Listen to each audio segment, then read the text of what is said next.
Okay, welcome to the first episode ever of Edge of the Jarldom, which is a campaign set in Iskloft, and we're using the third party or beta Edge of the Kingdom, which is a hack for Edge of the Empire. Tira, you are woken up by your mother. She's shaking you. And she's like shouting, and you can hear your father shouting as well. As your eyes kind of open up, you can see that he has a sword drawn and a shield in his hand, and he's standing like naked in the doorway, looking out into the great hall. And you can smell smoke, and there's screaming, and you can hear like the clang of like cling, cling, metal on metal. And as you kind of like look, your mother runs over to your brother and shakes him awake as well, and gives you this look of fear. What do you do?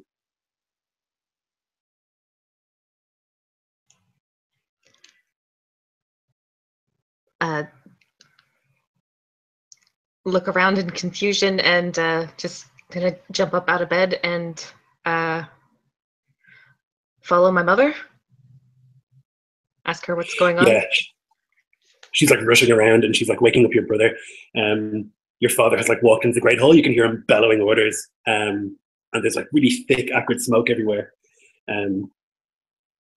Your mother has an axe in her hand. She like takes a knife and she hands it to you and one to your brother, and she like says, "Follow me." And she starts to head out into the great hall itself. And you can see like fire on the roof, and it's like billowing out through the gap in the ceiling where the chimney would be. But there is a lot of smoke. It's extremely hot, and there are like men and women all over the place, kind of panicking. And you can see that there are a couple of men at the front door, the big door, and they're like trying to push it open, but it's on fire. Made them like pulling their hands away, seeing them like red raw from the burns. You can see Halgrim, he would recognize, and he's standing there, and he's like pulling at this big door and trying to open it, and you can see the smoke, this like blackish smoke, come from his hands, and there's this like sickening sort of sweet sort of cloying smell as like his flesh burns, but he manages to like rip the door open, and with like a whoosh, a bunch of the smoke like rushes outside. You can see that there is like the glint of metal. You can see warriors standing there with what looks like orange swords lit by the firelight.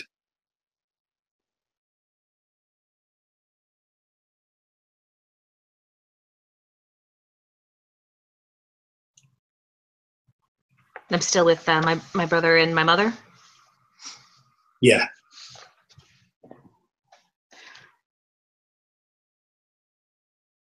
I would think that I would just kind of stand behind everyone, like looking around in confusion, going, "Mama, Papa, Halgrim, what's going on?" Your mother kind of kneels down in front of the two of you. She says, "It's going to be okay. It's going to be all right. Don't panic. Hold on to these knives. Don't panic." Although you can tell, even at your young age, 10 years old, you can tell that she is panicked. You've never seen her like this. There's like this wildness to her look. And your father, who's like armed, but not armored, not even dressed, he like comes and he kneels in front of the two of you, and he like puts his hand to your face and kisses you on the forehead, and then your brother, and he says, "I love you, both of you. Remember this night. Remember your name. I'll see you in Corpse Hall." And then he like stands and turns, and a bunch of the other warriors there start moving towards the door. He like moves over to Halgrim and grabs him by the back of the neck and says something to him, something very intense, and then walks out into the darkness. And you can hear immediately the of combat out there. Halgrim runs over to you, your mother, your brother, and yourself. Like begins to lead you back into the bedroom. He takes his axe and he begins chopping at the wall. Slowly but surely, he like manages to pry the window open a little bit further. This like hole in the wall, big enough so that you could fit through. He lifts your brother and he throws him out. On the other side, there's another man you recognize, Rangvald, and he grabs your brother and puts him down at the ground. He grabs you, puts you on the ground, and he puts his fingers to his lips. Be quiet. And I'll just quietly grab Balder's hand and clutch him tightly. Yeah, Balder squeezes your hand. He looks at you and he's not sure what's going on. Halgrim is out next, and he like extends his hand for your mother. You can see on the ground around Reinvald, there are 3 men who have been cut open. And there's like this awful stench of like guts and blood. It's awful. It's never seen anything like it. And there's steam coming from their corpses, and you can see all around the village that there is fire, and there are people running and screaming. There are men laughing. And your mother is like being pulled out through the window as Halgrim pulls on her hands. There's another pull from the other side, and she begins to move back in, and Halgrim like calls to Rangvald, and the 2 of them are like pulling on her arms. But then there's like this crunch as like something blunt smacks your mother on the back of the head, and she falls unconscious. And Halgrim and Rangvald look at each other, and in a split-second decision, they grab you and your brother, and they run. And then you're shaken awake.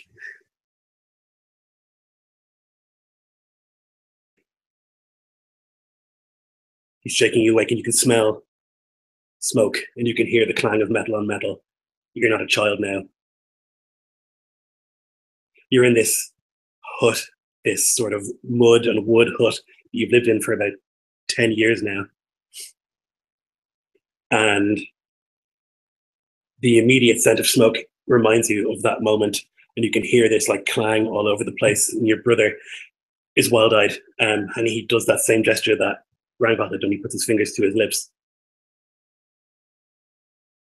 Halgrim, you are woken as the leather sort of flap that is your door is like ripped open, and you dodge at the very last second an axe that thuds into your pillow. There's a man standing over you.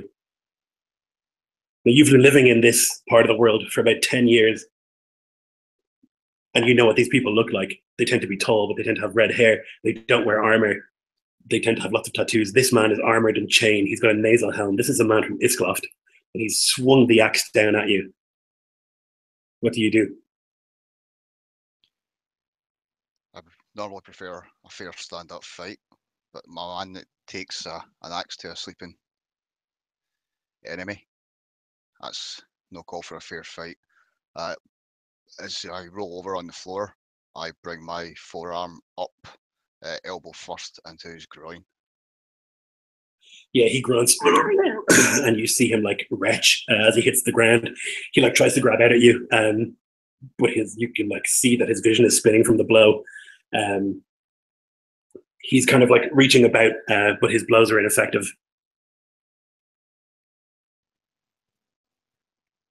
Yeah, seeing that he's at a disadvantage already, I'll continue to rain blows down upon him. Yeah, so just like brutal elbows and knees, rip the helmet off his head, and as you crack your elbow into his nose, he like falls unconscious. You can grab the axe, and you can see and smell smoke, fire, and you can hear the cling, cling of battle outside. Randvald, you're strapping on your shield and your armor, and you can hear this screaming outside. And when you pull the leather door aside, you can see that Andreador, who is the druid who runs this village, his house is aflame. It's a temple to these people. You have only been in there once in the 10 years you've been here. And you can see that there's chaos all over the village. It's not a huge village. There's maybe 50 people living here, but you can see that there are men, Iskloft men, running around intent on murder. How many of them do I spot just with like a glimpse looking around? Like, do I think immediately that the village is lost? Do I think that like fighting is hopeless? No, I think you're a veteran warrior. You would see and you would think that if like a defense could be organized and people were working together, that there wouldn't be a problem. Chaos is the biggest threat at the moment.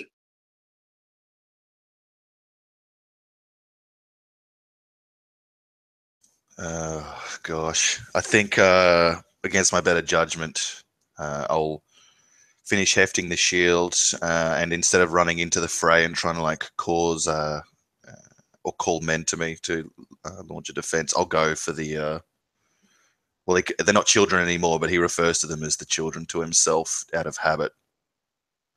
And he'll rush towards Tira and Boulder's tent. Okay, yeah. So you start rushing through the And if they don't sleep in the village. same room, then he'll go to Tira's tent. Okay, yeah. No, they share a building, a sort of hut. You remember the first time that you landed here, and the Ban Ri, this like old woman who's like a wise woman in the village. You remember that many of your crew were like killed on landing in this land. But when you were brought to this village, the Ban Ri saw Tira with her black hair and her raven standard and thought it was a sign from their gods. And so the twins, both black-haired, both raven-like in their appearance, were given quite a fancy dwelling to live in. You can move your way through the chaos. I can see like a moving. sprawled Tarn man like moaning in agony, but I don't even have time to stop or the inclination to like finish him off or ease his passing. I'll just run past the mewling man like as his hand like falls off my trouser, like reaching up piteously, rushing for the dwelling of the children, like heart beating fast. I think he'd been dreaming before he awoke. He'd been dreaming of feasts and like Iskloft and cuisine. And then he awoke, his eyes shot open, and it was the wood smoke of the very like community that had sustained him. So he's frantic, not thinking straight, and just bolting for the children. There's like chaos as you like run. It's not far, but there is a lot of people running around. And one of the Taun men kind of like sees you for a second. He sees your like Iskloft countenance. He can see that you have like a nasal helm and chain, and you don't look like the rest. And so for a second, he like roars a challenge, but then he recognizes you. Hail Finnan, it is me. Quickly, to me. Aye. He like runs next to you and stands by your side as you rush into the dwelling of the twins. You can see that there is a man in here who is not one of the twins. You can see that he's grabbed Balder by the throat. He's got him pinned up against one of the walls, and he's got the blunt end of his axe. And as you enter, he brings it down, bam, onto his forehead, like smashing the eye socket, and Balder like falls immediately unconscious.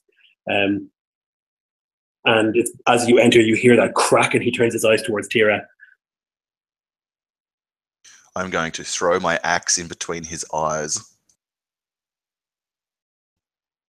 Let's have our first roll of the game. Okie dokie.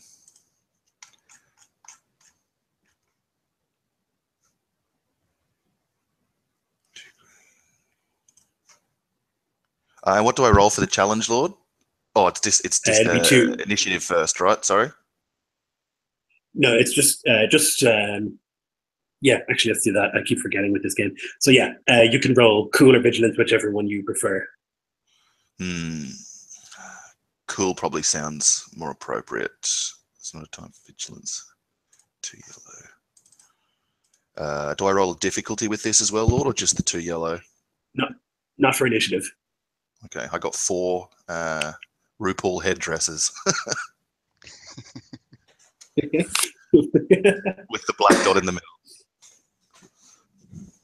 Okay, so 2 advantages, I think. 4.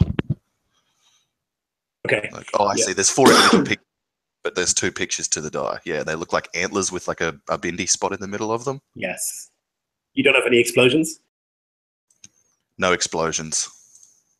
Okay. So the man then turns first. He sees you and Finnan behind you, and he like hefts the axe and rushes towards you. He's going to try and strike at you. Now you have 1 defense, I think, don't you? Defense. I have 1 against ranged and melee. Okay, great.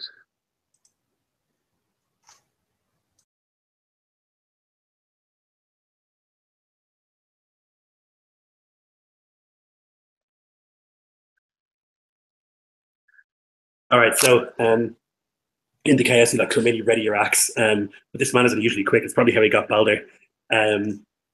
And as you like ready and heft it to throw, he like rushes up and he takes a slash with his axe, and it like into your thigh.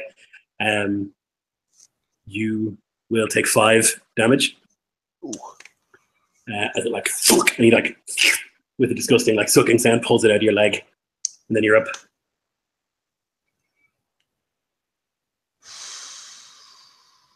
Okay.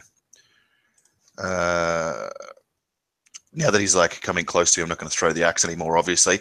I'm going to try and lift the shield up to like stop the rain of blows, and I'm going to swing with the axe a disemboweling strike is what I'm aiming for. So that will be 2 purples. 2 yellow, 2 and one black because he has a shield.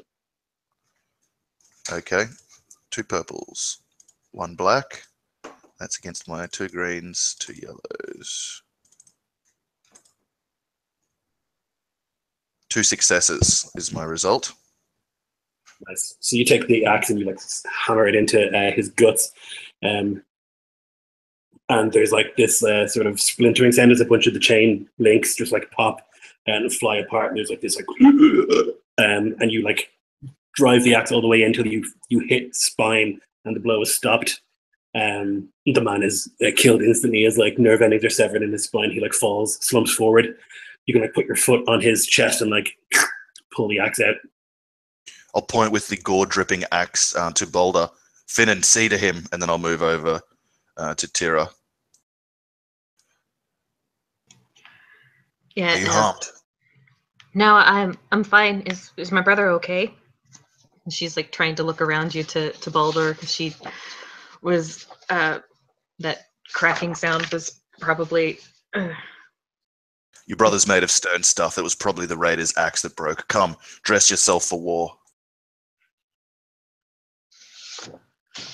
Right, I'll do as he says. I'll stand Ready. nervously at the threshold, waiting to like guard Tira while she gets ready, hoping that Finnan can see and like see to Boulder and heft him. I'm just waiting, like looking at the cracks of the leatherhide door just to see if anyone's coming, kind of thing. But I'm not going to move out or engage or anything until everyone's ready. Yeah, you can see like as you look outside that there are people shouting and screaming, and there's people running in all different directions. But no one seems to be looking directly at this house. It seems like this guy stumbled in here as opposed to chose it. Finnan says to you, only the Dreador will know what to do with this boy. And I think he's busy.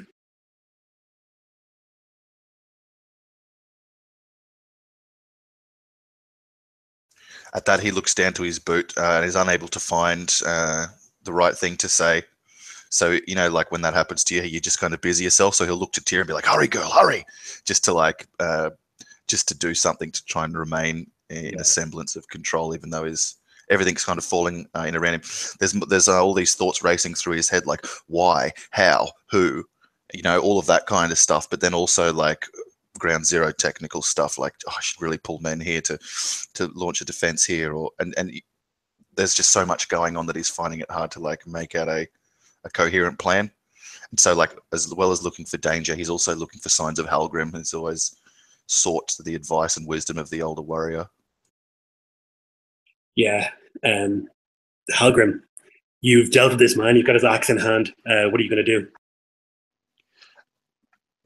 Pushing my way out of the tent, I'll look around towards where I know Baldur and Tira have their quarters.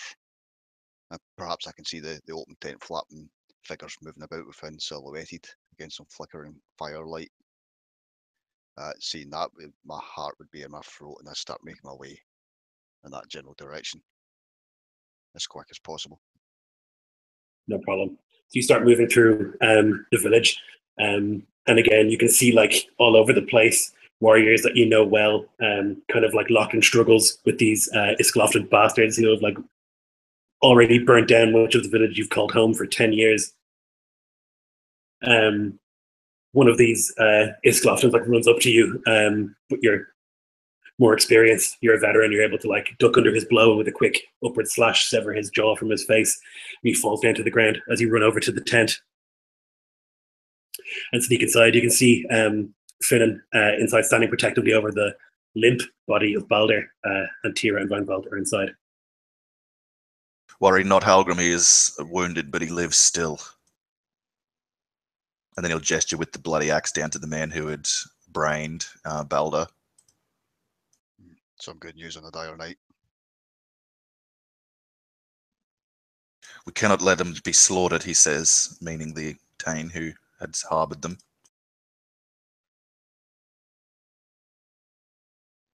We have to do something. We can't let this happen again.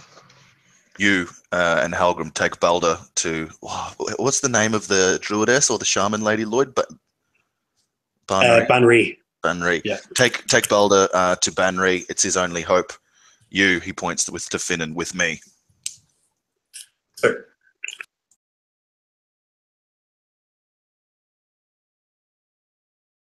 And I'll go out to the fray, hoping that me and Finnan, like joining in against the Iskloftans, will...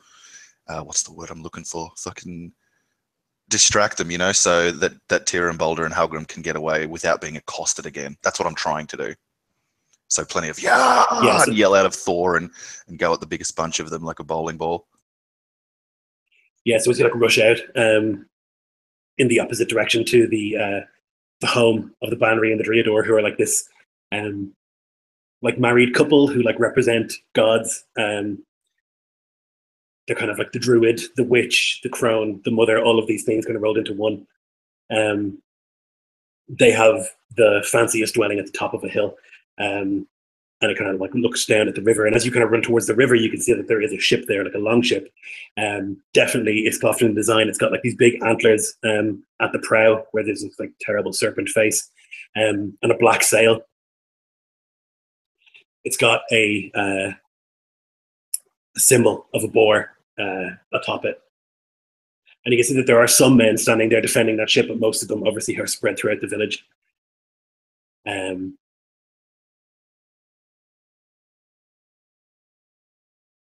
Yep. Was that Halgrim and Tira who saw that, or myself who saw that, the ship? That was you who saw that. If that's the case, is there like a history check or equivalent, something like that I can roll to see which enemy we're up against? That might help us tactically in repelling him or her. Yep. Let's see what the skill is. I guess it's probably history, like lore? Yeah, lore. Okay. What's the difficulty? I'll call it 3, since you haven't been in Iskloft in 10 years. Yeah, fair enough. And what color is that? Purple for what I'm up 3 against? purple. Okay, here we go. 1 success, 1 advantage. And I'll tap like a brown corn tooth, wondering for a moment. Yeah, you can remember that night just over 10 years ago where the hold was attacked and your Jarl killed and you fled with these children. And you can remember that one of the warriors that stood there, kind of replete in like beautiful chain, very wealthy. He had this like fancy gold-rimmed helm. He had this boar symbol on his shield. It's just like a brief flash that you remember. You don't remember his name or anything like that, but you remember him being there. So he's like a capable man of means and wealth who threw in with Tira's uncle to usurp her father. Okay. Well, I know that if he's replete a decade ago, he could have only risen in station since then. So I'm assuming his men are pretty well equipped, and he's not here by happenstance. There's too much coincidence at stake. So this actually makes him feel worse. He feels like more outgunned, more outnumbered, like on the end of like a plan rather than like a spontaneous confrontation. It's much more troubling to him. But he can't remember anything more about the man, and he knows nothing about his numbers or tactics because he's not been to Iskloft for a decade. So the information's just washes over him, but he won't do anything with it. He'll continue hauling Finnan with him towards a group intent on making a distraction so that Tira can get her brother to Banri. To a Dryador. Yep. And the Banri. Sure. So yourself and Finnan run out and you start to like scream and shout. You call challenges. You talk about the gods of Iskloft, the Aesir, Thor, Wodan, as you like scream your way through. And a couple of warriors who have been standing by the ship and a couple others who are like in various fights, like they begin to like shout to each other and they start to form up as some of the Taun warriors join you. Halgrim and Tira, where is the black boar? I'll call out to those men. One of them shouts, "He's fucking our mother!" Who will fight me then, if he is busy? Which one of you pups? There's actually like an uneasy sort of look that shares between them. Like they can see that you're like a veteran Sensing warrior. that, You've got that look. I'm going to drive a wedge in that. If I sense that moment of indecision, "Oh, cowards!" and I'll stride forth, trying to undermine them further, but also trying to embolden my own men with that moment of hesitation, striding Nice. forward. Lucky only by virtue of where the house that I was like residing in was situated that I had even time to put the chain and heft the shield, unlike so many unlucky men around me, sprawled in death. Definitely. A bunch of them kind of like look worried, and some of the men, as you say, with you are emboldened. They kind of like shout challenges in their own native language. You pick up bits and pieces over the 10 years, but it's very difficult to speak. But you can hear them shouting like curses and oaths as they approach forward. Many of them have swords or axes and shields, and they're like banging them. And a couple of them start singing. Which one of you is needed like next for Corpse Hall? a bunch of the Vikings like involuntarily take a step back as they see this like resistance build, and they start to get very worried. Looking between them, there's obviously no champion among them, no one who's like a clear leader, and so they look back and forth between them until one of them eventually like takes a step forward. "I'll kill you, scum." You won't find me as easy as sleeping women and children, dog, and I'll just spit all of like the mucus and filth that I'd been snoring up over the last hours in the direction of that man, and then just break into an unceremonious run. Nice. So Helgrim and Tira, what are you up to? Tira is probably half carrying, half dragging Balder behind Helgrim, like praying or doing basically anything, essentially trying to do like an inspiring song to anyone that might be able to hear her. And so she's just kind of praying to Tyr and the Aesir, and it's like, "We have turned our faces from this doing in times unaccountable, yet we are drawn back. Time's turning, we have to accept what must be done, and our resolve is as iron. But iron unsmelted, the Lord of Swords, I pray you give us the fire of courage." And just as we're walking and doing whatever she can, basically. Rad. So there's like you can see this like twitch, and like Balder opens his eyes for a second, and they close. And you can see a bunch of the warriors around you, like the Taun warriors. They cheer. They don't worship these gods, but they can tell there's something in the way that you're speaking, the way you're singing, and it kind of emboldens them. And mechanically, I need to do a leadership check, and hopefully Hallgrim could get the benefits of my song, which will be a bonus on his next skill check for Nice. blah, blah, blah, blah, blah. So yeah, I'm reading this right. I think so. So I got 2 successes, 2 advantage, 1 failure, and 3 threats. So the end result is 1 success, 1 threat. Okay. So Balder gets... So you... Yeah, sorry. No, go ahead. What is Balder get? A bonus die on his next skill check for the next 2 rounds. Awesome. So you start to sing, and this like song inspires Helgrim, who's standing next to you, and he's like helping to drag Balder. And you can see all around that there are these like Iskloftans who are like prowling like wolves. But as you sing, like a bunch of them turn their attention towards you, and you can hear a couple of calls. "That's the one. That's the daughter." And they begin moving towards you, you and Helgrim, hefting weapons. And one of them, who's actually wearing chain, and he's got like quite a fancy helmet and a sword in hand. He like steps forward. "You, runt! You thought you could escape? The world is too small. We'll find you anywhere you run, bitch." And he like draws a sword and steps forward with some of his men. I'll have both of you guys roll initiative, please. And you, Nico. Shield or vigilance. For you guys, it would be vigilance. For Nico, it would be cool.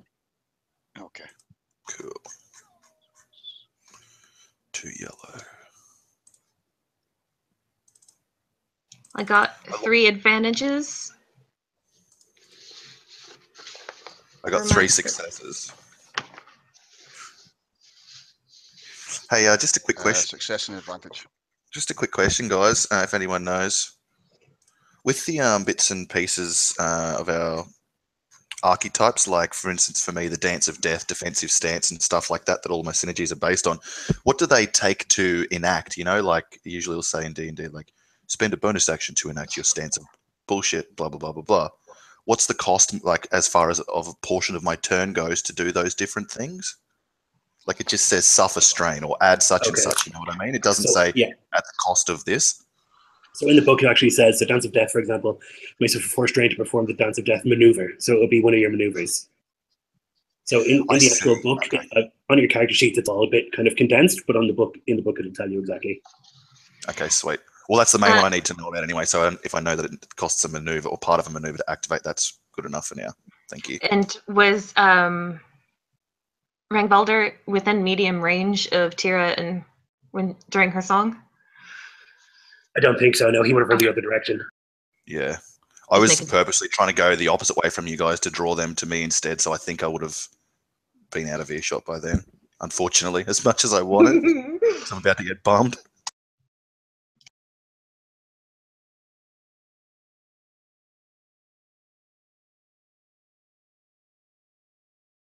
Okay, so Rangvald, you're the first to act in this kerfuffle that's about to go down. You can see this like warrior has stepped out in front of you, and so a sort of circle has appeared, but you can see that the warriors behind you are going to rush forward in the next few seconds. But as you kind of move forward, you start running unceremoniously towards this man you were first to act. I'm going to bring in wheeling the axe about in a dance of death as I maneuver towards him. And I'm going to try and bring the axe down as hard as I can in between where his neck meets his shoulder, hoping to like drive it in with such force that he instinctively reaches up with his own hands to the source of the pain, revealing like his exposed ribs on the other side for my next attack, should I be successful. Nice. So then you can spend your maneuver, you spend 4 strain, and then you add 2 boost to all combat checks. 4 strain, okay. I'll just keep a note here. I've still got plenty of that left, so that's fine. Melee, and the boosts are purple? Blue. Blue, okay. Holy moly. And the difficulty for this, Lord? It's 2 purple for melee. Okie dokie. 3 successes, 2 advantages. Nice one. So then you have, what are you using, an axe? Yep. 5. Like a one-handed axe. I've got a shield in the other. Yep.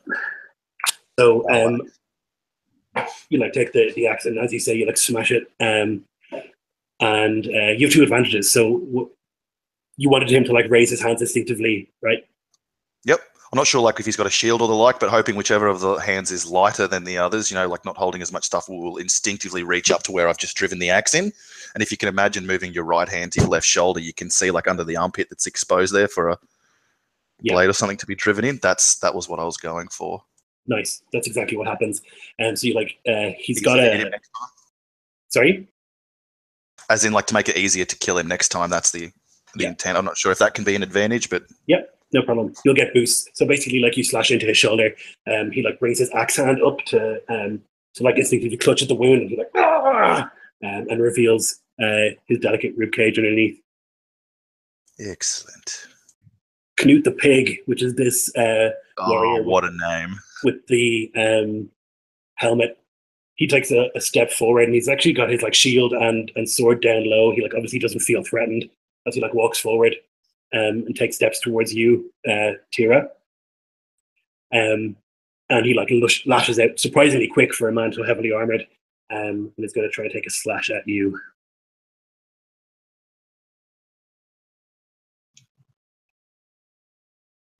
And you have 1 defense, right, Tira? Yes. Okay. Okay, it is still a hit. It's going to be 7 damage. Okay. So he moves forward, and like the slash of the sword slashes like across, and into your collarbone. There's like this of blood as it like smashes into you, and you like involuntarily like take a step back. But as you do so, his sword is like lodged in your collarbone, and he like manages to like pull it out, but he unbalances as he does so. You'll have a boost to attack him from the threat that he rolled. Halgrim. Yeah, Halgrim's been a bit too slow in the uptake and allowed this guy to get a blow in at Tira. He's gonna turn around and swing his axe at him. I presume I'm within distance. Does that inspiration count towards combat at all, or is it only for any skill check? And you also have a boost because of his disadvantage, so you have 2 boosts in attacking. 2 boosts. So that should be nice. And success, 5 advantage. Ooh, okay. So it's an axe, right? So that's 5 damage, but then it's also a critical hit. Which is free for an axe, and I've got +10. Okay, nice. So then roll me a percentile, my lord. Percentile, okay. That's for a dice I don't have, Can you roll it for me? Because I don't have any dice about me. Okay, I'll roll What it. dice do you need? Oh. A percentile. Or you can roll it, Lord, if you have one handy. 88. 2 fat ladies. Shit, 98. Oh my god. No, 88. Yeah, but Chex gets a +10 with one of his skills, so it's a 98. So that's bad news. So you, the axe just like thunks right into the meat of his shoulder, almost like the blow that he gave to Tira, but like much deeper. And there's like a crack as his collarbone is snapped, and it like chunks all the way like up to the wooden part of the axe. Basically, the whole blade goes into his shoulder and chest. And as you like pull it out, there's just like, like this shuddering breath, and you can see like blood pouring from his mouth already. He's bleeding out. He will die in 1d4 turns.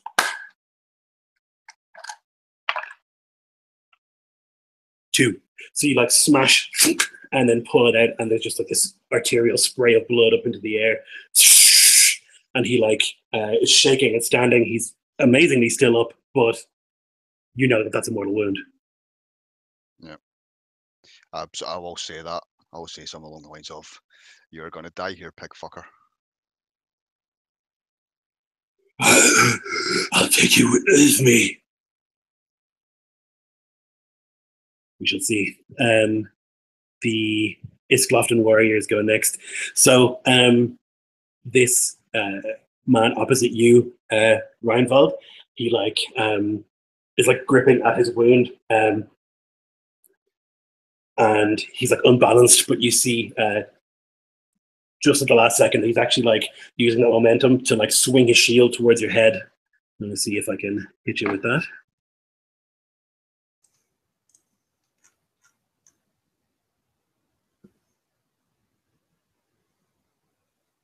He absolutely bottles it, so he tries to, but like the pain in his arm is too bad. It's too painful. He like tries to swing the shield upwards, but he can't quite do it. His arm's not strong enough from the wound, and like he goes to lift it, but it's kind of pitiful before you, and you can like just not even dodge out of the way as he like is unable to lift the shield up. Like just so that's it, this like scream of pain, and he like falls to one knee before you. Nice. I'm going to. For a quick draw, I can like draw a weapon or the like. I'm assuming I can do the reverse. So I'm going to put my belt on the belt loop, and I'm going to just punch down with my gauntlet into the savage wound. I'm going to try and grab hold of something important and rip it out. So we'll get to your turn. It's not quite your turn yet. Oh, sorry. Okay. No, it's all good. But he like falls on his knees before you, and you will be able to rip something nasty out of his body. I thought that was he falls before you. Now it's your turn to rip into him. Yeah. My bad. Good. We'll get there. It's just a bloodlust. Hurry, Lord. The remaining Iskloft warriors who are standing around him, they like begin to like bang axes and shield, and they scream "Woden!" as they rush forward to meet your Taunt warriors around you. And there's like a blur of steel and just like, ching, ching, ching, and as like shields are splintered, and Heaven. The battle is joined. Similarly, where Halgrim and Tira are, many of the warriors kind of like shout, "No, my Jarl!" as they like run forward to try and save their leader from certain death, and they like join battle with the other Taunt warriors around you. Although two of them are going to rush into that fight with you as well, so they're going to try and swing one for each of you. Oh dear. Okay, so one of them that goes for Tira is like trying to get a good shot in, but now that you're kind of aware of the combat and you're ready to go, you're able to like duck under the blow. But Halgrim and axe comes for you and it catches you with a critical hit. So you'll take 5. I can reduce that, I believe. I can reduce a critical injury by 10. Oh, nice. So does that just? No, basically, so what usually would happen is I would roll a percentile and see Yeah, I'll still where it take falls. the. Yeah, so you'll take the damage and then it'll lower the intensity of the crit. You know what I mean? Ah, got you. Okay.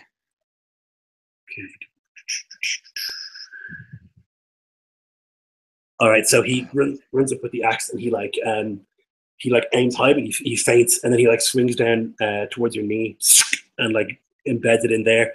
And as he like pulls out, you're like unprepared, as you were overpowered. He gets to make another attack. That's the crit, but this time he misses. So I think decades of training kick in, and as he like pulls the axe from your leg, you like take a step back, and you can like see the axe blade like shave off a couple of beard hairs, but not quite connect. So the Taunt warriors rush up and they start to fight the warriors from Iskloft, and there's just this like carnage and cacophony everywhere you look. And now, Reinwald, it is your turn.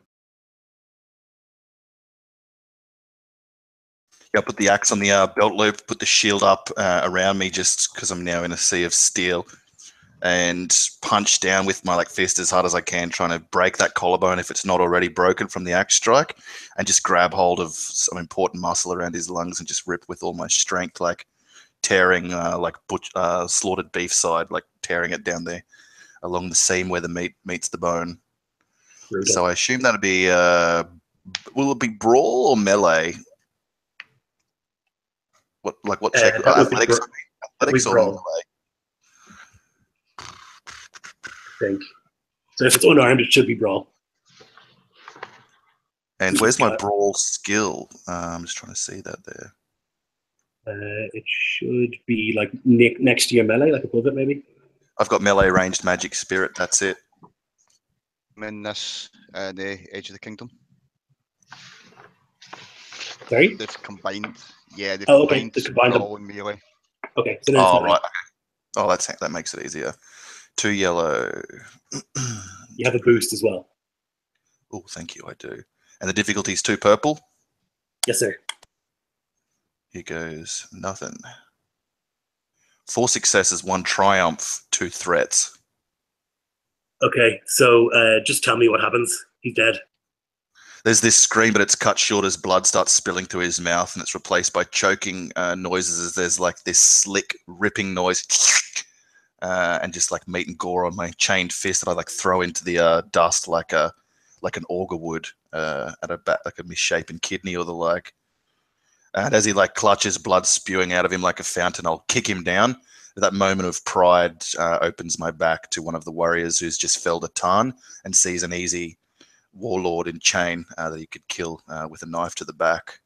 That's exactly but it. I don't mind in this instant because I'm looking down at the light go out of his eyes, and I think about knocking the blade out of his hand for the act that these guys are a part of, but then I realize he stepped across the field to face another in duel, and so he deserves, and I'll probably see him one day there and sit next to him. Perfect. Rad. Kira, I skipped you. Apologies. It's your turn. So I am going to go try and stand over Balder in kind of like a guarded stance for my maneuver, and the Iskloft warrior that's attacking Hallgrim. I'm going to call him a raven starving little piglet fucker, and so because it's the guy with the big piglet armor that's laying on the ground right now, right? Yeah, he's actually still standing, but you can see that the blood pouring from him is at such an incredible rate that he'll be dead in seconds. All right. Well, basically, I'm going to scathing tirade the guy that is assaulting Hallgrim, and just calling him a little piglet fucker, and like, you know, his lord is a weak-willed man, and they're all going to die without swords in their hands. And I'm going to roll my coercion check. And I'm going to get, 1 success, 5 advantages. Ooh. So 1 enemy is going to take 5 strain from that, correct? Is that how that works? Yes. Okay, then I that's, think so. yes. Oh my goodness, that's a lot of strain, and this guy's a minion, so it basically acts, he doesn't have strain, so he takes it as damage. So he's gonna, I guess, like, cower. He's like standing in front of his lord. He can see like the gore, like the deep sort of red, almost brown blood on Halgrim's axe, as his lord like stands clutching at his wound. And you can see all around these like mad red-haired or like blonde-haired Taun who are covered in tattoos, and they're all like fighting naked.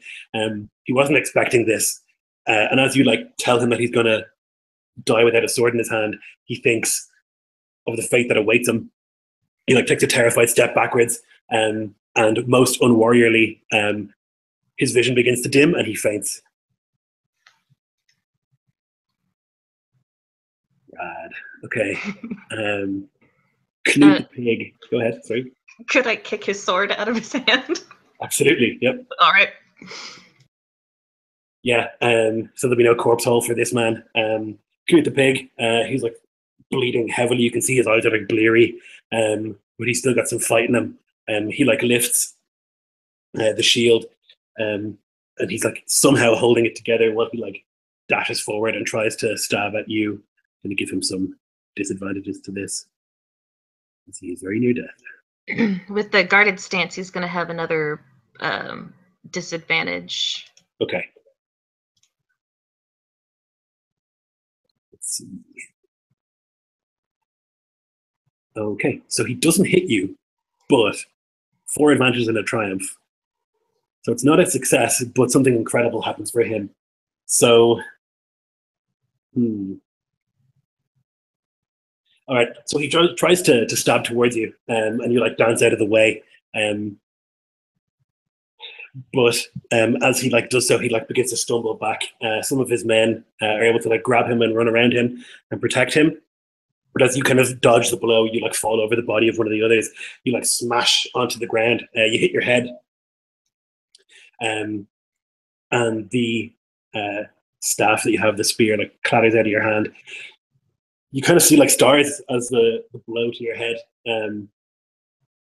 makes your vision sort of dizzy, and that's what his triumph will be. So that's Knut the pig. Halgrim, your turn. Are there any men still rushing towards us? Yeah, well, Or are they all holding back now? so there's still like maybe 3 or 4, but there's also a couple of Taun warriors with you, and so you can see the Iskloft warriors are definitely nervous, and they're like, many of them are standing around their lord, trying to protect him. But it's a target-rich environment. Certainly sounds it. Yeah, so holding this leg that just got sliced and growling as he stands up, he will spring forward, screaming a war cry as he goes. Assuming that at least one of these men has an arm around his yarrow, leaving it free, I'm going to hack at that arm. Yes. So let's see. I'll give you a boost as this man is trying to desperately defend his lord. Okay, that's not great. Don't think 4 successes, 5 advantages, 1 failure, 3 threat. So what's the total? 3 success and 2 advantage, I believe. Okay, nice. So it's an axe. Oh no, for a crit, is it? I think it's 3 successes you need for a crit on the It's axe. 3 for the Okay. axe, yeah. No problem. So you slash forward with the axe, and it embeds in this man's free arm. And he's like looking in horror as like his forearm is like almost sliced off. What do you think the advantage is? I think the advantage is that he maybe drops away, allowing that kind of flank the arrow. Yeah. So he like grips at his arm and agony and like steps away from the protective circle, and there's an opening, and you see like some of these savage Taunt warriors who you fought with many times over your decade here. You can see like they almost turn like smelling the blood and like see that opening and rush forward. Okay, so as you do that, you can see and hear with like a like the door to the Banri's house smash open, and stepping out of it is Andreador, who is like the druid basically who runs this village. You can see that he's naked. He's got a sword in one hand, a sickle in the other, and you can see that he has been on fire. And he like comes out and he like coughs smoke from his lungs. And he like takes a shaking step forward and falls to his knees, coughing. The house is in flames, just an inferno. How he's alive, you have no idea. But as he steps forward and coughs up all that smoke, he eventually like rises to his feet and he calls out in the language of the Taun to his people. Summoning them to his side, and many of them like shout a cry of acceptance, basically saying that they're going to run to him. And many of them start running in that direction and like form up in front of him. The warriors of Iskloft. So that sneaky shit of a warrior behind you, Reinvald, he takes his little sea axe and he's going to try and drive it into a weak part of your armor.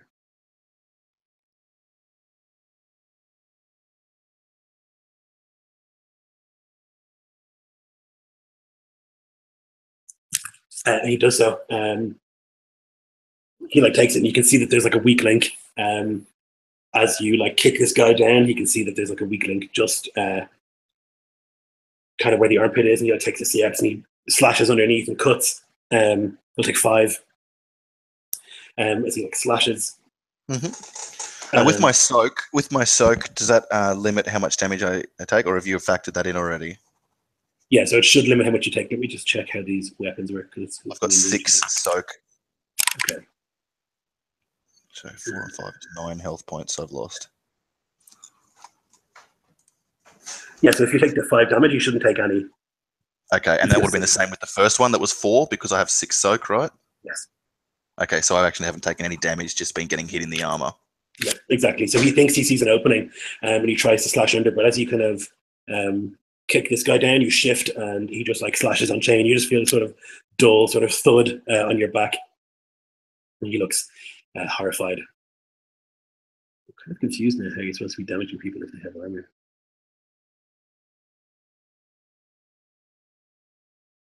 Is it even possible for a minion to damage us in our armor as it is currently? Like, are we doing it wrong? No, I mean, I think it's fine. I think it's like it depends on the weapons that they're using. And this guy just had like a CX, so it should be possible with better weapons. I just had a quick look there. So he manages not to get a strike in. Others are dancing all around you. Brutal like strikes with shields to the face, and some of the Taunt warriors. You see one of them like grab one of these guys, rip the helmet off him, and grab his hair and smash his nose with his own head. Brutal headbutt. All around, this fight is raging. Although you currently are not attacked, not engaged. Right, the Iskloft warriors. So then the others are running at the other side. They're like trying to protect their lord, and they can see that there's some sort of resistance being formed. And you can hear them like shouting at their lord, like, "What are we to do? What are we to do?" And he says, "Die on your feet. Kill the woman." As he like coughs blood, more blood. And so hearing that order, 3 of them will turn to look at Tira, and they're going to rush forward and try and kill the woman.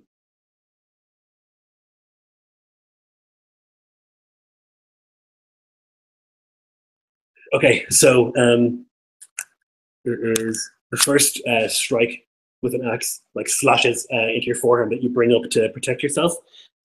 It's 5 damage, but you'll lessen it by your soak. Tira, as you like bring that arm up, as you're on the ground still, one of them rushes forward and he like steps on your spear hand, trying to hold you in place, and he's going to try and swing as well.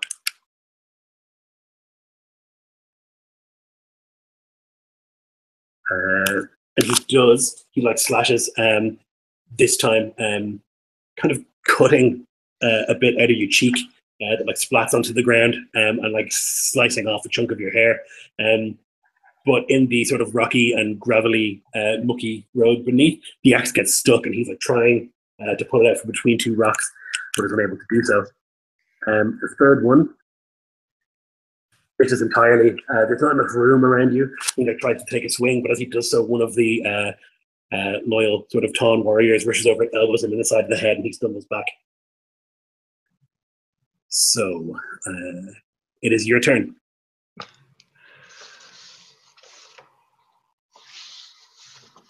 Let's see. I think I'm prone, so I wouldn't be able to attack while prone, right? I would let you attack. You just have to use some, give you some setbacks, but you could stand. It's a maneuver to stand up. Yeah, then I guess I'll try to pull my staff spear out from underneath the boot of the one guy and basically try to hit him with it. Sorry.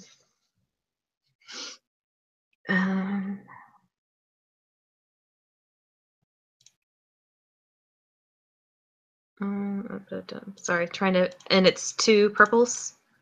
Yep. And do I have setbacks from the ringing in my ears and? Yeah, you'll have 1 setback. Okay. 1 success, 1 threat.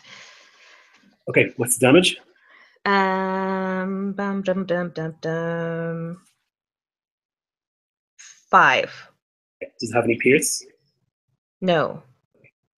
So you take the staff spear and you like drive it into this guy. It goes through his bicep, and he lets out a scream, but he is still alive. Okay, is that it for you? Believe so. Yes. Okay. The battle seems to be turning. The Taun warriors, now emboldened by Andreador,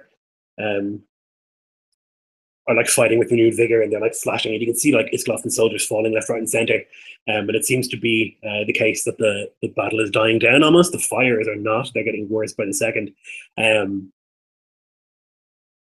But you can see at the as you kind of like stab your spear into that guy's bicep, that Andreador and the warriors with him like run down the hill from his house into the fray, and they just begin like slashing with abandon and like cutting people left, right, and center.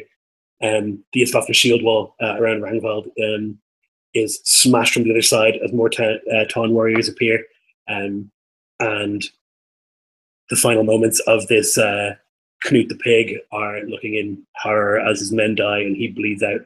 You can see he's like totally pale at this stage. He's like trying to stand, but he like falls to his knees and then falls onto his front, dead. And there's a brutal couple of minutes follow as like those wounded Iskloftan soldiers are like dealt with, killed. And those who try to flee, some of them try to rush back onto the boat and get it going, even though there's only like maybe 5 or 6 of them. But it doesn't take long for the Taun warriors to follow them in there and deal with them. So for all intents and purposes, the combat is finished. We got a ship. I think Tira's first thing that she would do would be to check on her brother from where I assume we had to drop him. Perhaps he was the body that she had tripped over. Yeah, in for sure. In melee. Yeah, and he seems to be conscious. No, not conscious. He seems to be stable, but he's unconscious. You can see that like his eye socket has been smashed by the haft of that axe. There's like this bad swelling and bruising, but he doesn't seem to be dying as such. And Tira would let out a little prayer of thanks and kind of look up at Hallgrim and be like, how did they find us? Were they here for us? It sounded like they were here for us.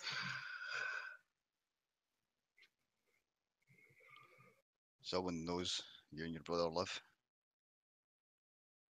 Afraid that the day wouldn't come. Put it off. Become complacent. Sure enough, your guard is down, they come when you sleep. Cowards. Aye, that too. You're okay though. I'll make it. I'm worried about Balder more.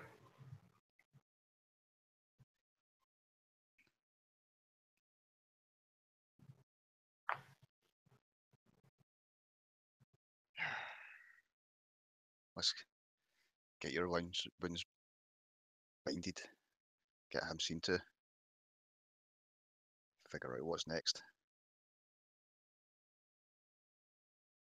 I'll nod over to one of these Tane warriors. Tira and her brother. As if to say, get them seen to. And this is like a culture of headhunters. Yeah. Yeah. Go over to Canute the pig, and I'm going to take his head and raise it up, and then pass it on to a nearby warrior for a nod of respect, and then head off towards the children again. Yeah, you can see that the brutality that follows this battle is pretty intense. There's a lot of decapitation going on. Warriors who have been killed. There's like the brutal sort of like hack, hack, hack of like axes or swords, or even knives, like sort of sawing as they cut heads from bodies and hang them outside doorways. An effort is made to fight the fire. The water is taken from the river to try and put out the enormous fire on the dwelling of the Banri, but it seems to be too late. And all night into the morning, firefighting efforts are made, but there's like this terrible stink of smoke. And as the sort of night turns into that cold, grey dawn, it's obscured, the sky obscured by smoke everywhere that you look. They're dead everywhere. And the Tauns set about collecting their dead, and they begin to pile them into an enormous pyre.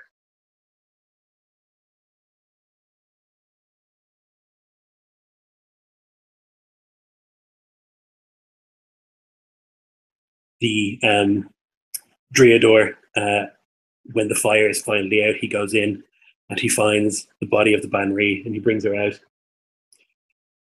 You can hear like the discussion that there's going to be a tomb made, a mound for her to sleep under, while most of the bodies will be burned.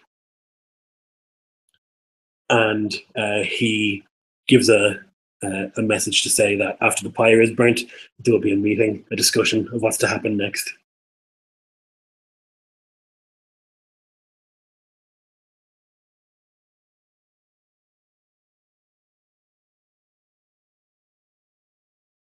So what would you guys be doing in the couple of hours kind of in between the pyre burning and the meeting?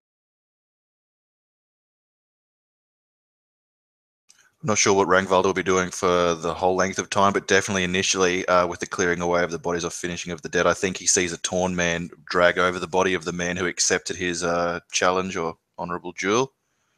And he looks at the man's face and ruminates at fate. It was just fate that made that man swear his oath to the pig who made him come over here to kill.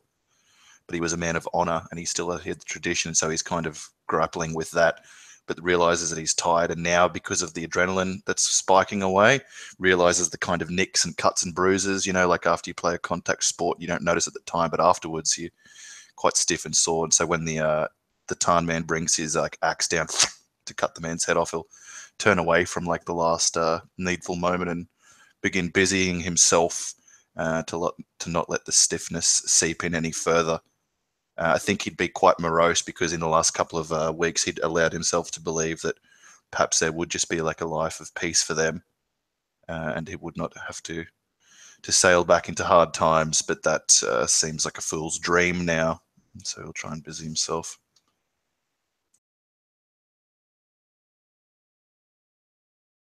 Yeah, Halgrim paces about back and forth in front of the well, wherever the chosen are, helping to clear up, but always keeping them within his sights.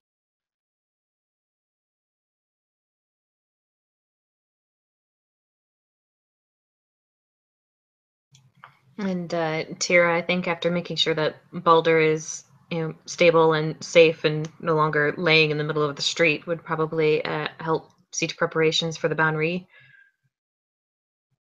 Yeah, And that's part of your job here, definitely. Like religious duties, they've taught you a lot of their ways.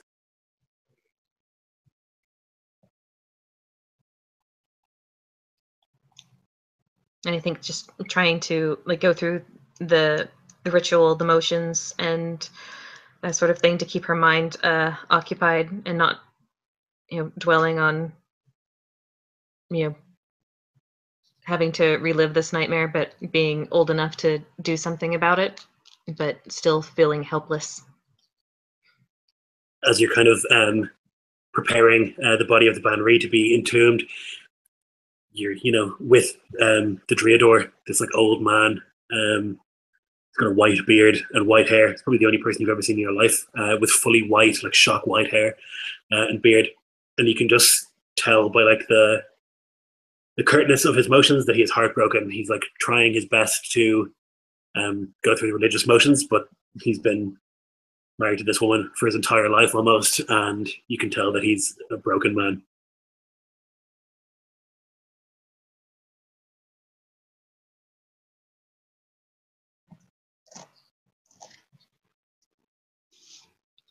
I think Tira would go over and lay a hand on his shoulder and just thank him for their small words, but they're all I have for you, and I'm sorry, but you and your wife were good people. Your people were good to us. Didn't deserve this. We did not deserve this. If you were not here, she would still be alive.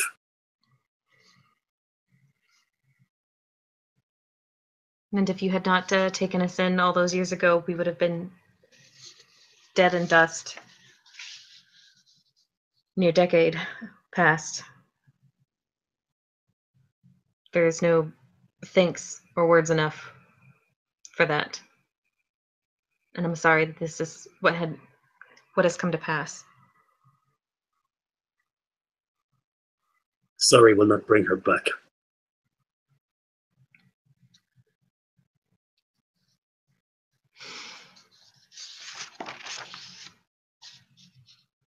You can try to make this right. I think perhaps we've spent too much time on your shores, and it's time to go back and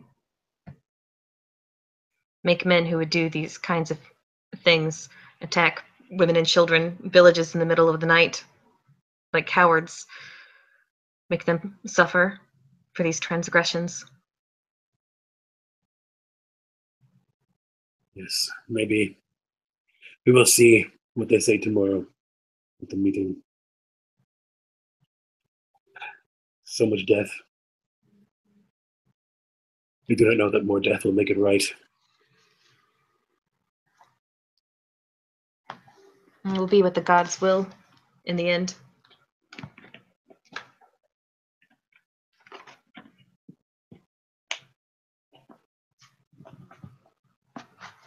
You can see like her like burnt body. He like is wrapping it, and there are like oils applied and stuff. And he's like wrapping, and he's about to wrap the face. He like leans down and puts his hand on her cheek and kisses the Banri, and then wraps her face. And he speaks very quietly, like whispers to her in his native language. And then he says, "I need to sleep. You need to sleep. In the morning, we'll discuss what's to come."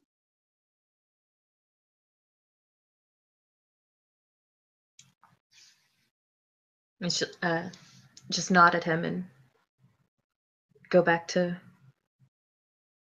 her hut to sleep.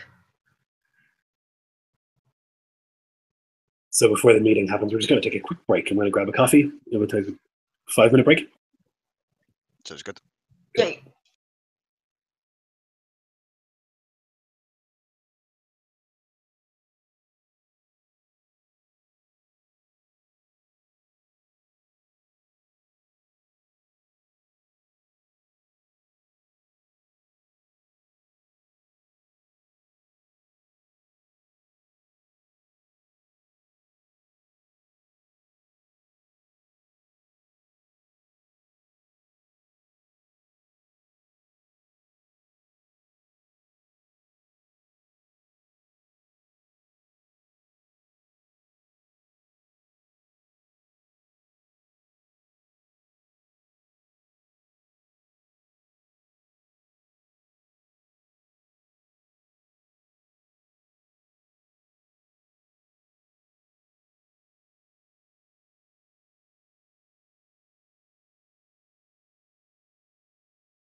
All right, I'm back. So for those watching, I hope you're enjoying it so far. I've seen people who are asking what's going on. This is Edge of the Kingdom. It is a fantasy hack for Fantasy Flight Games Star Wars Edge of the Empire game. It's in beta. It's definitely incomplete. I'm still getting used to the rules. And we don't have a convenient dice roller that we can all look at together at the moment. We'll have that next week. But yeah, that's what we're using so far. And I have to say I'm enjoying it. I think the Star Wars system is the best system out there in my mind. I think it's narrative dice system absolutely rocks. So hopefully you're enjoying it.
We had an unusually large amount of viewers. We had like 11, 12 viewers during that game. We were the first section, which I was quite surprised by.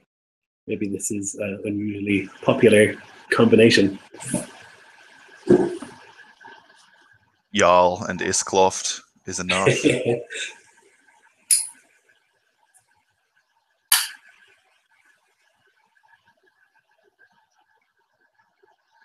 Yeah, I had a bit of confusion there with the weapons and stuff. I think that you need to be using big weapons that have pierce if you want to be doing damage. Like the battle axe does 6, but like you have 6 soak, but it's got pierce 1. So if you got hit by a battle axe, it would do 1 damage, which doesn't seem right. So I'm just going to check if they still have that. Mm-hmm. bonus successes do more damage. Yeah, I wonder with that too, because I have Pierce for my battle axe and another feature. What is it? And I was wondering if I was supposed to like be factoring them in or not. Yeah, so Yeah. you definitely should that, be. okay, and you said the damage for some of the axe strike was 5, but it says here for me damage 6. Yeah, your damage 6 with vicious and piercing for the battle axe. Yep. So here's what I did wrong. It's basically you do the base damage for the weapon, and then you add the extra successes you have. So if you get 4 successes, you'll do the damage plus 3. And then if there's Okay, that pierce makes or sense. whatever, it factors in. So that makes more sense. Oh. That's how you. Okay. So I actually would have probably been wounded rather than taking 0 hit points, for instance. Yes. Like I got hit twice for 9 all up. Probably would have taken 3 or 4 at the end. Like after all that was properly resolved. I see. So yeah, I'll have to look at it in future. So basically, if you roll a bunch of extra successes on your attack, you'll get more damage. You know. Okay. And with my staff, apparently it's got a defense of 1, so my defense is actually 2. I think that's factored in because your defense comes from your staff. I don't know. You don't have a shield, right? So yeah, okay. I thought it was coming from my leather armor. So no, the armor gives you soak with the weapon. Yeah. Gotcha. Okay, I was wondering about that too because I've got armor and a shield, but my defense value is 1, and I was like, that doesn't The seem. shield gives you defense, which makes you harder to hit, while the armor is soak, which soaks up damage. Fair enough. And this, my staff actually takes. Is it okay? Is this like strain handling? So does that mean every time I use it, I should be taking like 2 strain? Am I understanding that correctly, or is that? That's a good question. I don't have the answer to, and I will not worry about for this session. All right. I'll look it up properly afterwards. I probably should have read this book more clearly, but I'm basically just running Star Wars. Still, This is why we need Dan to not be sick. yeah, he knows the rules. He'd know all this by now. He's probably there watching, like in his palisade of tears. No, it's the such and such appendices 3. Alas, we'll have to like grope our way through.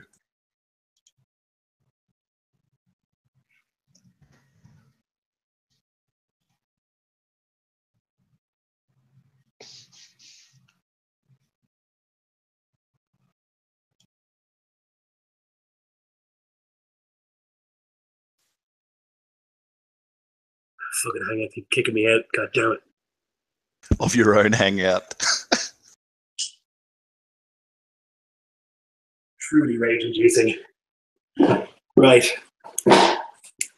So, you kind of sleep into the afternoon, and then as you wake and kind of like wash the grime and dirt off you in the river, a meeting is called, and the Dreador is standing at like the at this like stone, this stone. It's carved with like spirals and symbols and stuff. You know that these are like symbols of their gods. And he's standing in front of that, and the village is assembled, all standing around. And he, the Dreador, steps forward and he says, "For many years, we have kept you safe. Banri always wanted to keep you. She said you were a good omen, a messenger from the Morrigan. But last night, death came to us, and she is dead. And your actions caused this, even indirectly.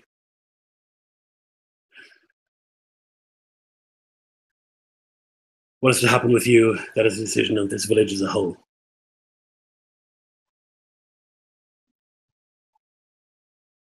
And a warrior steps forward. You recognize him. His name is Dahi. He's like fought with you a bunch of times. He's gone with you on the various raids you've done into other villages here. And he acquitted himself well yesterday. And he steps forward and he says, "Banri was wise. We would never doubt her wisdom. But it's a clear sign to me that your presence here has brought us death. There are enemies that hunt you all the way across the world. That is not our burden to bear, it is yours. I would have you banished from this place, never to return. He like steps back into the couple people who are like, oh yeah, yeah, blah, blah, blah. Assent, basically.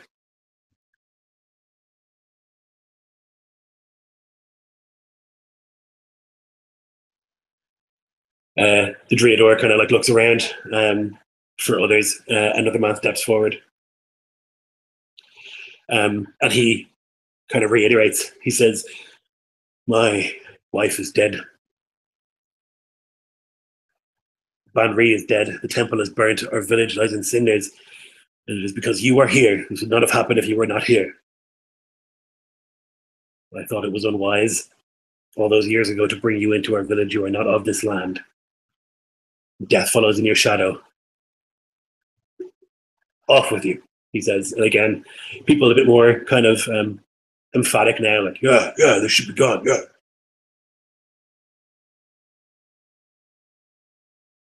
The Dreador turns to you. What have you to say?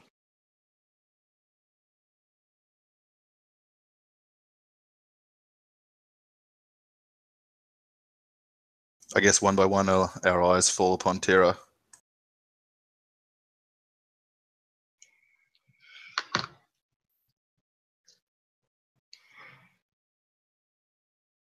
She has been like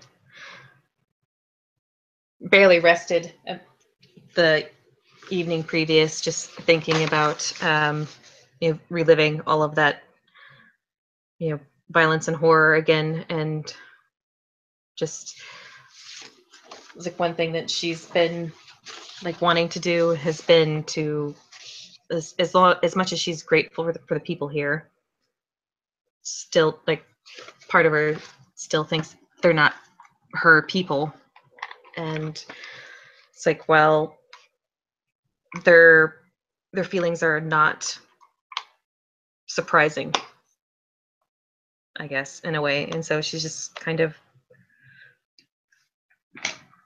should be more nervous about it, I think, but just accepts their words with like calm. But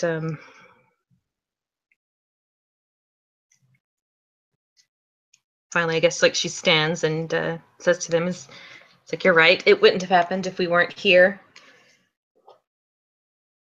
It's like this death, but doesn't mean that death would not have come for your shores. Either way,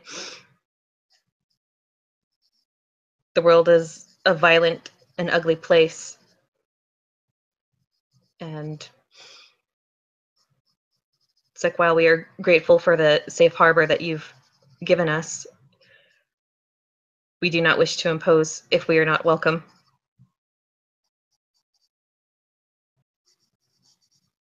There's some grim nods from like around the assembled people.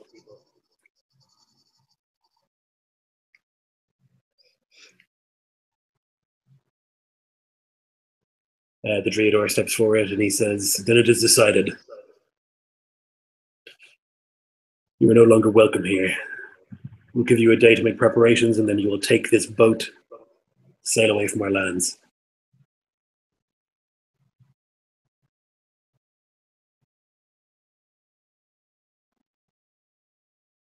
So it is our intention to go back to the shores where these men came from and seek vengeance for what happened here last night, and seek vengeance for what happened to my family and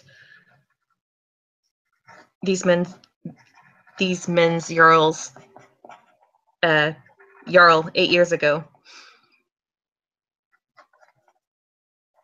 So like, while it won't make up for the Banry, and it won't make up for your temple or the lives that were lost, it's like, I swear there will be justice for some of it.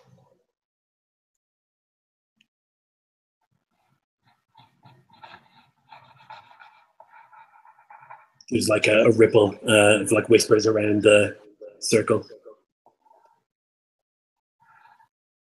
And a woman called Brenna, who you would have known throughout your years here. She's a huntress. She fights on the front lines with the men in the raids. She says, I want vengeance. I want it dearly, and I'm not the only one. I know this. But more than that, I have sought a long time adventure that this land cannot provide to me. I will go with you.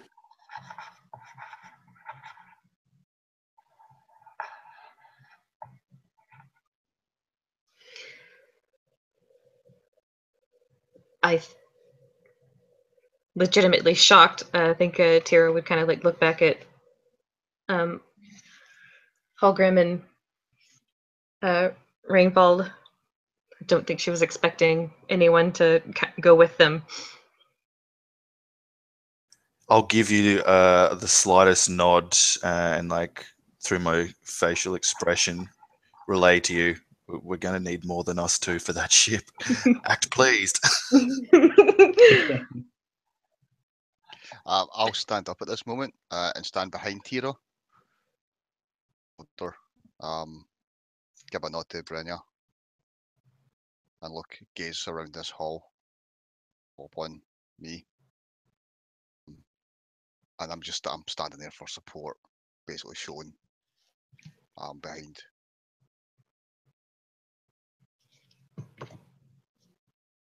Yes, she would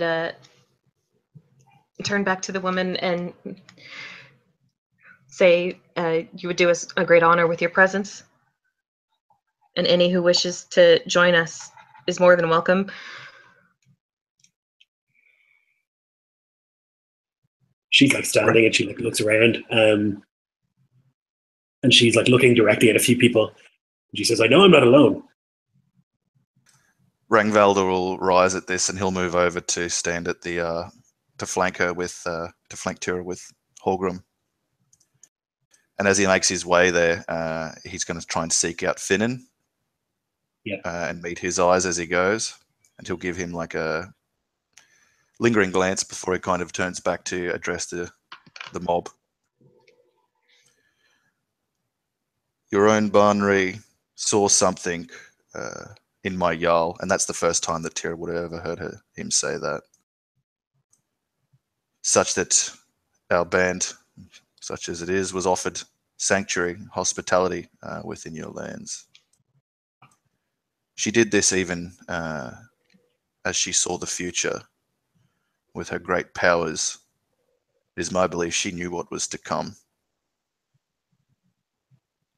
It is no failing or no curse that has brought this death. Death stands in every man's shadow, and he'll look to not Dohi, but the guy who spoke after Dohi, who mentioned something along those lines. How many centuries did Iskloft raid the Tarn before my Jarl was born? And he knows that no one will answer that. As he kind of like surveys them, trying to level them with his eyes. I think the Barnreese saw a great omen and favour in the Lady of Ravens, and he'll like heft his axe out at that and point it towards her. I will follow her to the glorious destiny that the Barnreese saw. And with that, he'll kind of, move his body such that it becomes kind of like a statue vigilant beside her. A warrior stands up. Almac is his name. And he's kind of got this like raised eyebrow, but he's also got a smile on his face. And he like turns to face the crowd, his arms wide, and he says, "I am a man of the gods, and it seems that there is something in this woman.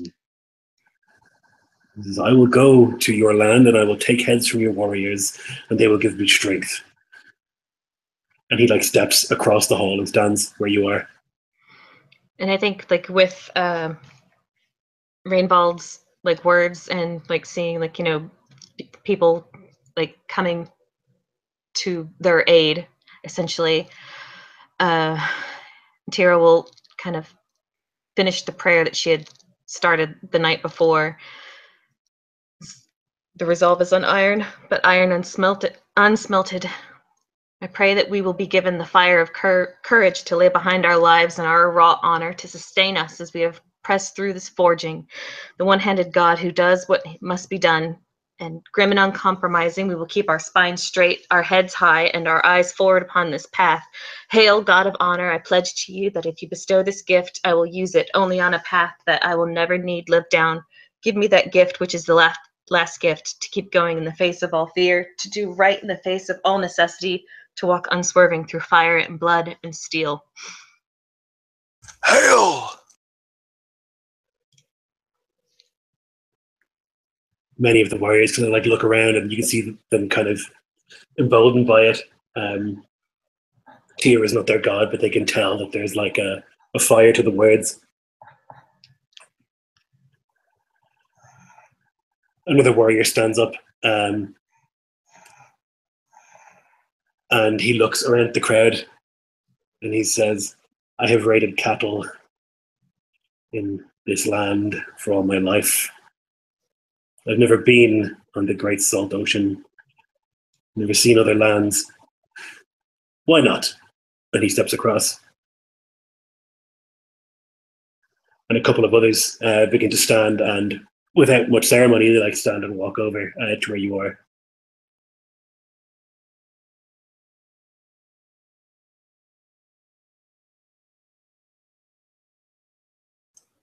I'll nod at each one as they join our ranks, like they are some admirable, bold, brave warrior, even if they do not appear so, no matter what their size or stature.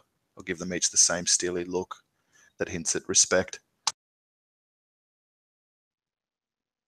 Yeah, perhaps one of them is the soldier I handed the decapitated head of Nut over to, and I'll do the same clasp on the shoulder as he joins the ranks, and the nod of the head as we both remember that bloody night, fighting side by side already. Yeah, he remembers. You can see he stands taller today than he did yesterday, having absorbed the power of that head and the soul of that enemy. And gradually, kind of as it goes on, more warriors stand, women and men of this village, until a great many of them stand at your side. The leader kind of looks, he's got this expression, kind of downcast, melancholic. He's lost the love of his life. His village has been burnt, and now many of his people are leaving. But he doesn't say anything. He just kind of like looks sadly. And this goes on and on until the only people left are those with like young children or the old. And you stand with 23 of these tall warriors at your side.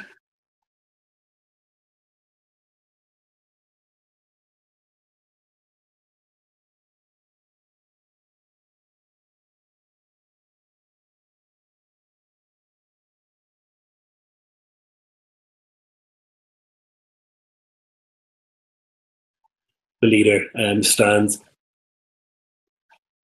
and he says, it saddens me that many of you will leave. I do not think that you will come back. I cannot go. This is my home, and these are my people, and I must ensure that things continue as they were. The needs of your people must always come first.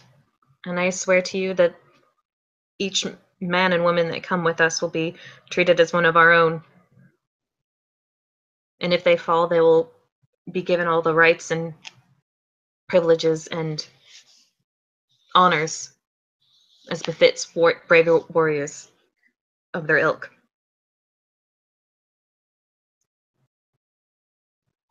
He kind of like nods slowly.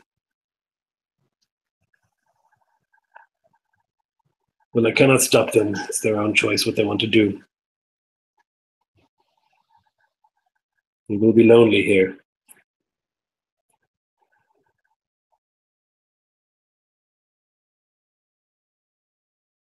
I do not wish any harm on you or any ill.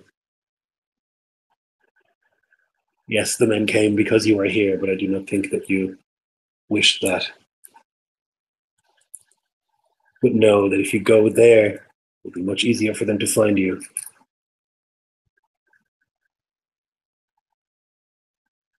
He like steps across towards you and he puts his hand on your face. The Bannery believe that you have something special, that you are an avatar of the Morrigan. I've never heard her tell a lie. Good luck. I just pray that we were worthy of her belief.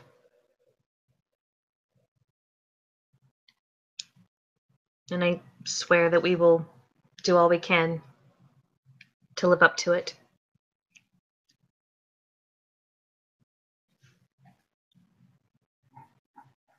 See that you do.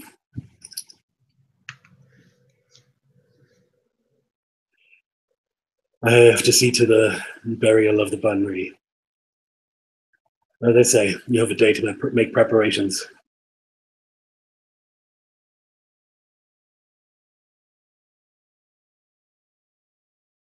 And with that, the meeting seemingly is dissolved, and like the people who didn't come to your side kind of like look uncomfortably between them. They like stand and walk away from the meeting, while those with you, you can tell there's like a feeling of excitement. Like there's sadness, obviously, for what happened last night, but there's also like this sort of sense of adventure or like something new to them. A foreign land, promises of glory and of exploration.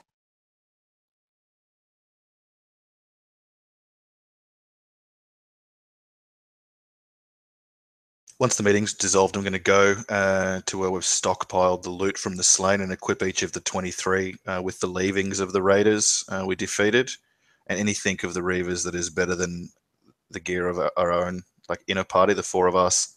Then I'll interchange it, otherwise disperse it amongst those who have joined our ranks, and assess them and make readiness for them where they will be working on the ship, whether they be rowing at the sails or other tasks, and wondering about how we're going to feed all of these people. I'll probably discuss this with Hallgrim, because it's kind of our job to make happen what the Queen says. So I'd go to him with that. He's older than me, I imagine, so he's probably had more experience campaigning. So how are we to feed these folk? They're skilled foragers and trackers, but they're coastal people, not deep sea fishers. We'll have to raid for food unless we can gather some. Not a fine way to make our way back to Tira's homeland. Seems we may have no other choice. There's only so much we can gather up in the meager amount of time we have.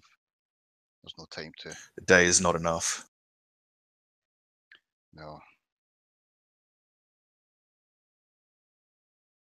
At least we have the stores of the raiders, whose numbers exceed our own. That will see us to Iskloft. We can cross this bridge when it burns. With hopes we can ration it out until we land. And then we can find somewhere to feast. God knows we'll be hungry by then.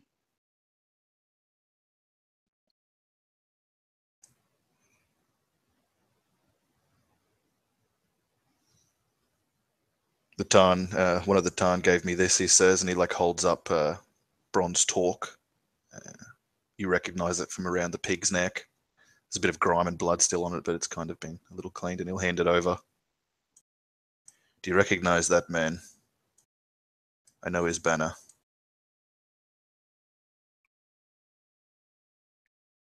Would I recognize that from... The boar? Yeah, from the boar man's neck, this talk. Yeah, I think you probably would. From the same night. Yeah.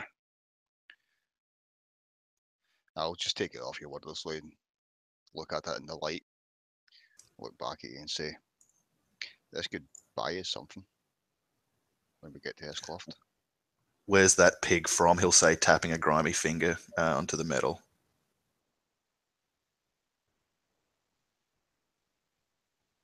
Like asking you if you know where he's from in Iskloft. You could make a lore check or something to see if you remember, if you've heard anything about him. I know when I did a law check before, I knew about the sigil and stuff like that, so I'm going to try and assist Halgrim however I can by telling him all the stuff I already know about it. Sure. So it'll be, I think it's just lore. 2 purples, and you'll, sorry, 3 purples, but you'll have a boost. And the boost. Okay. Successes. Nice one. So, Knut the pig is a Carl, not a Jarl, from Alplot, which is like the big section north of Soderfrid. Specifically where, you're not sure, but it couldn't have been too far from your own Jarl's lands. Any of the...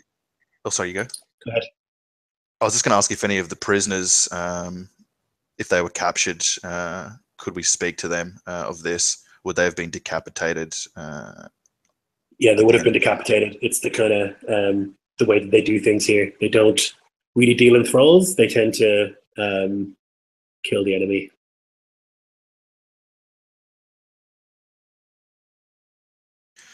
We could go to this place. They'll be expecting these sales, and they'll be expecting the return of the pig. He'll say, like, putting out his belly, and they'll be expecting people who look like you, and he'll tap like on the new chain armor that you wear from one of these reavers. We could sail right up the Thames, just like the Dutch in the 17th century. I wouldn't say that, but something of the like. We could sail right into their harbour. We'd be greeted, and we can reave and take whatever we need. And the Tarn will have vengeance. It'll be a good omen. They'll see Tira as a victory bringer and a gift giver. You have a devious mind, Ragvalder. I know I've told you that before. Perhaps I've been hanging around you in these Torn for too long.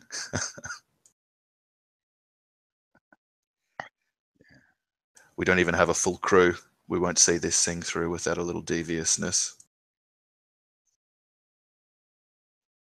I like the way you think. Ultimately, it's not up to us. He nods at that. Well, let's take this to her and see her decision. He'll say, meaning Tira, and go to seek her out.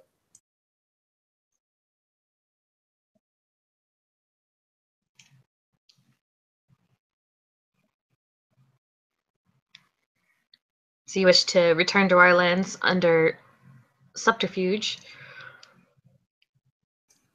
Yes, and read the Carl's, what's his name, Knut's holding. They'll be expecting us, my lady, he'll say. We could sail up. The Tarn can have vengeance, and we could reave from them what we need to sustain our own supplies. With the gold and goods we take there, buy more men. We still don't have a full crew, and we'll need more than 1 ship full of men to take back your lands. As much as I am loath to sail underneath that pig fucker's sigil, I see the wisdom of this course of action.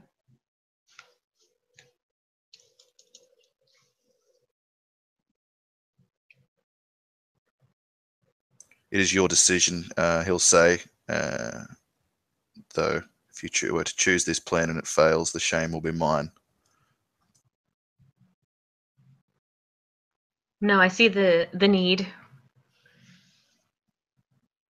We will only have the supplies that were on that ship, and it seems like the best course of action to get ourselves flush with supplies and men, perhaps.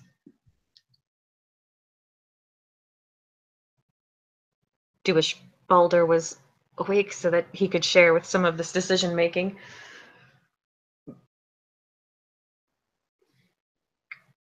You have the advantage in Ragnvaldr's plan that the Tain are used to this kind of hit and run warfare. Use their knowledge. We can hit hard before they have a chance to respond. Do this and build up wise. Maybe recruit men on the way. If men see that you are favoured with victory and that you are a ring giver, they will join.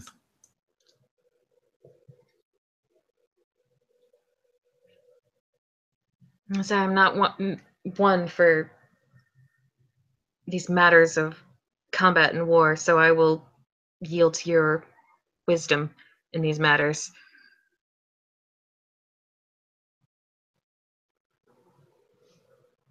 All that matters is the end result. End result is getting us home and getting it back.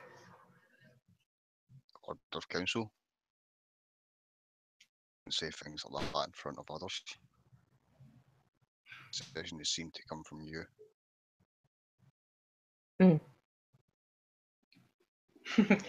Again, I will bow to your greater wisdom.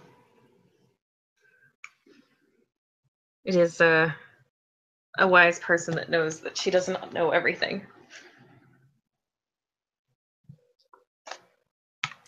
My lady, I had Shaman make this, he says, and he'll pull from in his cloak this large object that's similarly wrapped in wool, and he'll unwrap the wool and hand it over. It's the head of the rutting sow, like the prow beast. It's been refashioned into like a raven, and its beak and there's one eye that's been carved in looking down the beak. And he'll hand it over to ward off evil spirits and ill luck. A new ship should have a name, he says.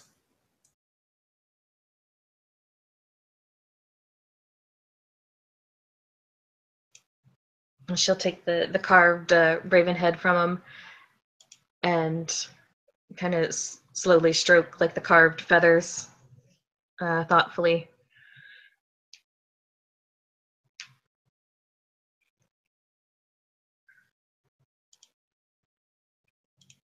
Considering new ship, a new name.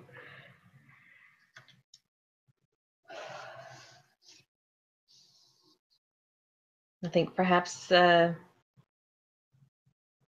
Raven's Wing, and she'll kind of like look at them both like questioningly.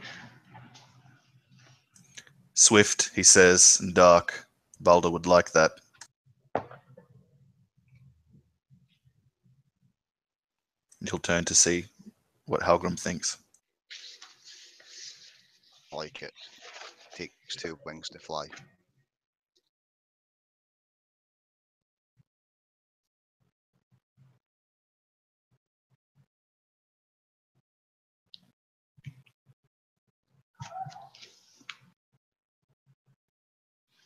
And so be it. The Raven's Wing. Excellent. I'll have a virgin piss in the bilge, and we'll be ready to sail by morning. Oh, you better start drinking then, Ringwalder.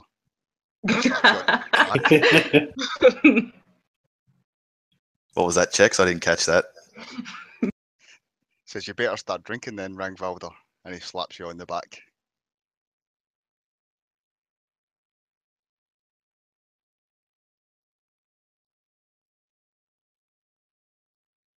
And the 10 out of 10 for that, Chex.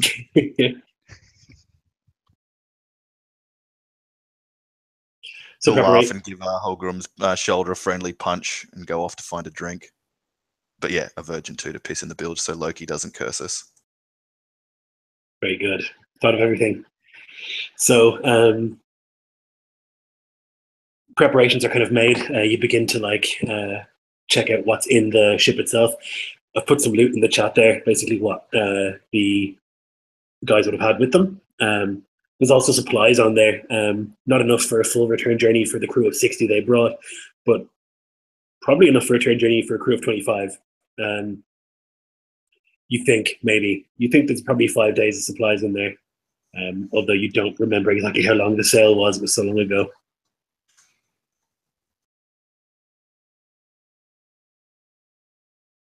But you can supplement that, I guess, with your own bits and pieces that you can grab from the village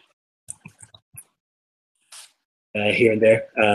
They are resistant, I would say. The Dreador has basically told you of date of my preparations. He didn't tell you that you could take stuff from the village. They need that, particularly with so many of them leaving. But you could try and do what you can. I feel like we've ruined them already, and so to take more would just be like cruel. Would any of the people that joined us have any of like their own supplies to bring, or are they like leaving, or some of them like leaving behind, leaving their possessions to friends and family that need it in the village? Yeah, well, they wouldn't be in possession of like huge stores of food, you know. That's like something the village here. It's very egalitarian. They kind of share a lot of that stuff. They share a lot of the tools and stuff as well, like the plows and whatnot. And so, like, they'll bring their own possessions, but their own possessions might be like a nice knife they have, or like, you know, clothes and stuff like that. It wouldn't be like supplies in terms of food.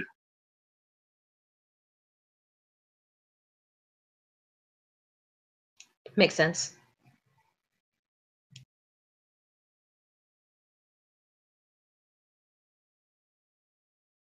And similarly, we probably wouldn't have any stores of our own either. No, I don't think so. You probably like have your own like gear and stuff, you know, and like some mementos from back home, but I don't think you would have like a stockpile of food.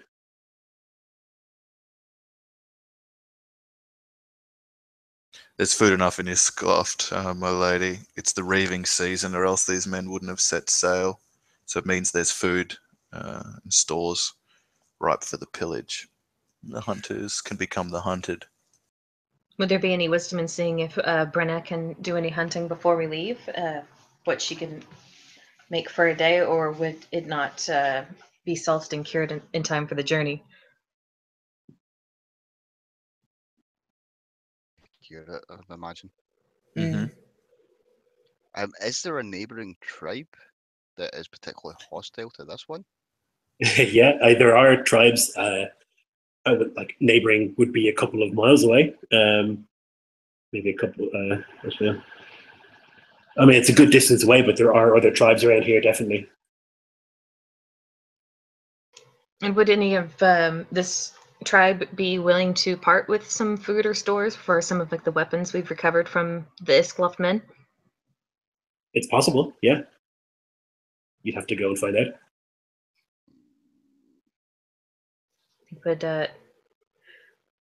Would ask Ringvelder and Hallgrim to like keep what we need, and then see about letting her know how much we would have to for trade before we leave. I do not think that our need for food is so dire that we have to give away forged steel to trade with the Tarn.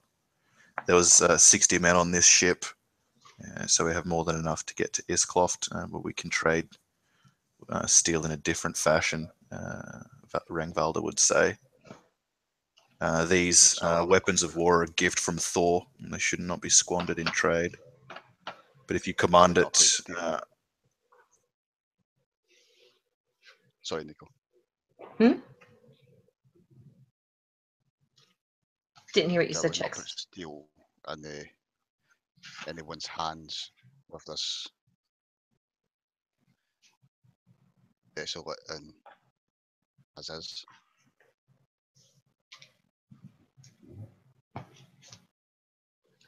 Yeah, I guess it would be problematic giving weapons to another tribe when this tribe has been weakened so dramatically.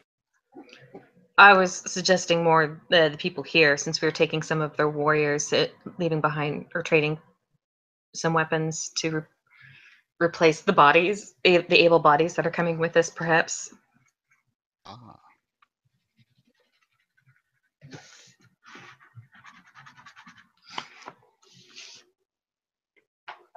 Trade-off. Mm-hmm. What time of year is it? It's like early summer, late spring. So it's not as though we would be cutting into any winter stockpiles if we traded with the people here.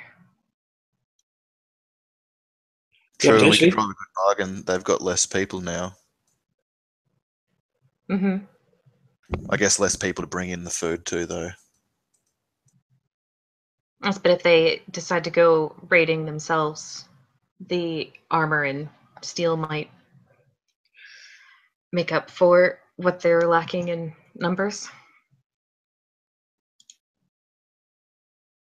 He'll put his lips together in a sad expression and lean in closer and whisper so that just you can hear. These are a broken and lost people. Do no good to give them anything. We should leave this forsaken place.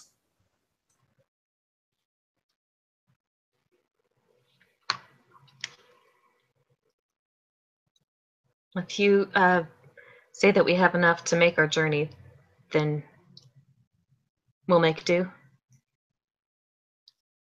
He'll nod at that grimly and then kind of look back over Hallgrim's shoulder to some of the people they've called fellow members of the community for the last decade. It doesn't hold high hopes for them now.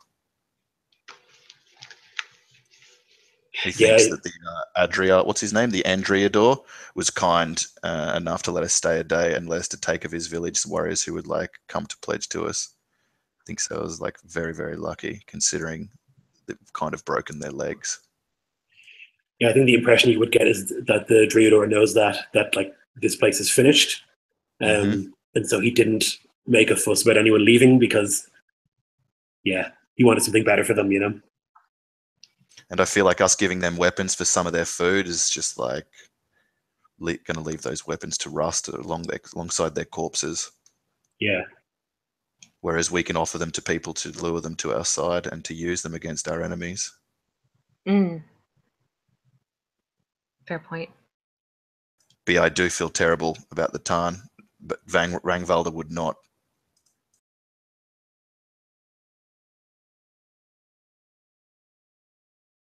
So in that case, then I guess the day goes by and you make your preparations. The Tarn are not good sailors. They don't do a lot of sailing. They tend to travel overland. And so there is a lot of nervousness as you like set out or begin to try to plan to set out across the ocean towards Iskloft. You basically know that if you steer away from here and don't go directly south, you will hit some part of Iskloft, although probably you want to move further south than north. But that is a difficult thing, considering you have half a crew for this enormous longship that you've that came here with 60 and you've got 25 or 29, I guess. So it's going to be tricky sailing it back. But the preparations are made and everyone says their goodbyes. And you kind of board the ship itself and begin to sail down the river towards the ocean. I think Tira would have the keenest eyes of us, maybe Balder, but he's still indisposed. So maybe Tira should be at the prow, like looking out, or in the crow's nest, while myself and Hallgrim steer the rudder, and the other, that's 3, 4, 25. We'll have 10 on each side rowing and 4 resting. How does that sound? Sounds like good maths to me. Yep. So that's how it is. Navigating checks. Yeah. That's how it is. You begin. I mean, navigating the river is no issue, but you begin to see like the delta at the end, and you can kind of move from the river into the sea itself. So at this stage, I'll need a navigation roll. Difficulty is going to be 3 purples.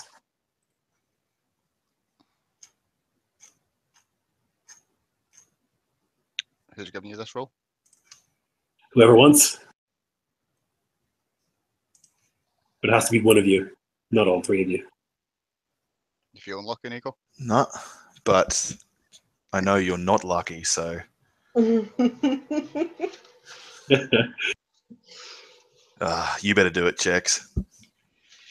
You're older. You would have sailed more ships.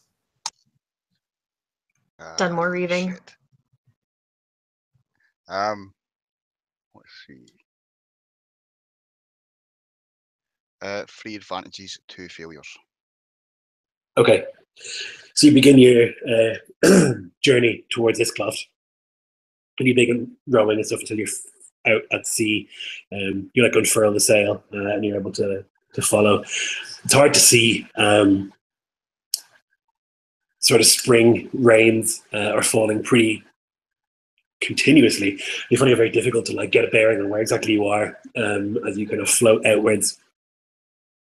You can tell that many of the Ton are very uncomfortable. You can see like they're trying to hide it, like these are brave warriors, but you can see once the land goes out of sight that they are very afraid. There's a lot of nervousness. Go ahead. Seeing this, I'm going to like look to some of the more worried or nervous, anxious looking Ton. And I'll like look over to the water as if like I'm like looking for something that I've seen there before, and then look back to them and say, let all thoughts of your women go. Your wife is ugly now. Your mistress, she's gnarled and old. No woman is beautiful, I'll say, with this like hint of severity in my voice. I'll say, the only beautiful woman you know now, lads, is Rand, the sea bitch. You must think on her, for if she goes angry, you best know how to swim. You're leaving your gods, he'll say, and here in this sea, Ran is queen. And he'll like look down to his hand where he's got a piece of cloth wrapped cheese that he's been paring at, and he'll cut the remainder in half and clunk over the side past like a hungry gull. Even though he's not a wasteful man, but he knows that Ran should always have her due. And he'll look to one of the younger of the Torn men who'd signed up and say, stop thinking of your mother too, he'll say to that one. Only Ran. Now put your backs into it. And he'll begin setting like a metronome with his foot, stomping on the deck to get them to, with like nervous people or like naughty people, you get them busy so they're too exhausted to like ruminate, dwell, or machinate. They'll do that. Nice, that was rad. Yeah, so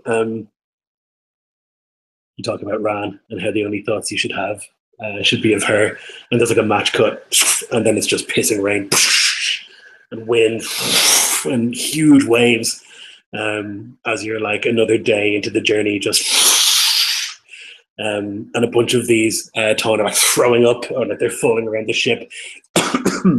There's like almost a foot of water in the base of the ship mixed with puke, just as they try desperately to roll. Rangver laughs at this and acts happy and joyful and says, this means she likes us, as like some more like mysterious glop from someone's belly swills past him in like the ebb and flow. Yeah, there's just like creaking from the ship as like massive waves toss it this way and that. It's like ridiculous rain.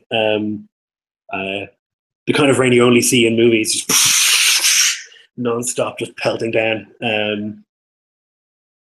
in the night. And there's like crackles of thunder and lightning, and you see like the sea illuminated and the creatures swimming beneath, which terrifies the Ton as well. Those were like leaning over the side to puke, like see like creatures, sharks, whales illuminated underneath, and they pull away from the side of the boat and gets like in the boat rather than look down at those monsters.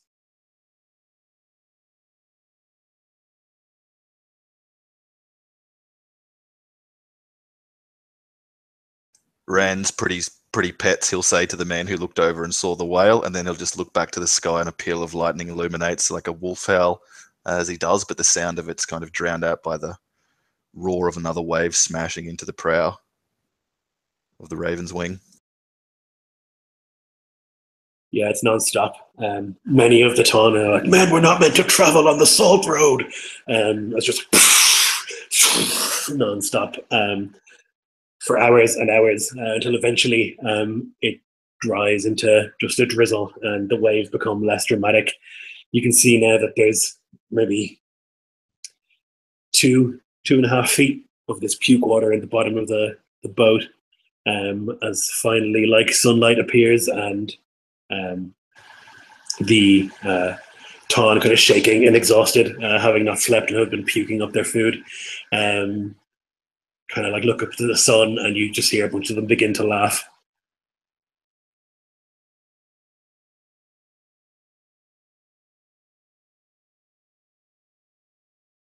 And as Rangvalder said, Ron just wanted to make sure that we were all worthy, and now that we have passed her test, things will be a lot smoother now.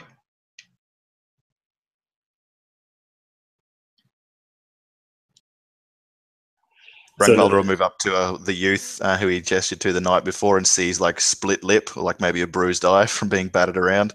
And he'll say, your first tussle with Ran and you survived, boy. She was not so gentle with me, he'll say, and he'll like lift his head aside and show like a cruel cut down, like a jagged line of marred scar flesh down the right-hand side of his neck, and points to like a nearby, I don't know, hanging from a mast. I don't really know, ships talk at all. Yeah. So I was hooked during a storm, he says, nearly lost my head. You'll be fine, he'll say, and like tussle the man's hand. And then when the youth finally smiles, he'll just give him a bucket and he'll say, now get piling out the bilge. He kind of smiles and laughs and he says, all I lost was my stomach. And he like picks up a tin of puke and throws it over the side. Yeah, I'll join him, not worried about getting myself filthy. What I really want to do is get the ship fine again so that we can rest, because I don't want the men to sail on or have to fight or encounter any circumstance while they're so exhausted. And a storm would do that, I think, rowing all day and then through the night just to stay afloat. So I'd say to Tira, we're in no condition to go on. We should make ourselves shipwright and then sail on when the men are rested. We only have 4 who are rested, and it's nowhere near enough to maneuver properly.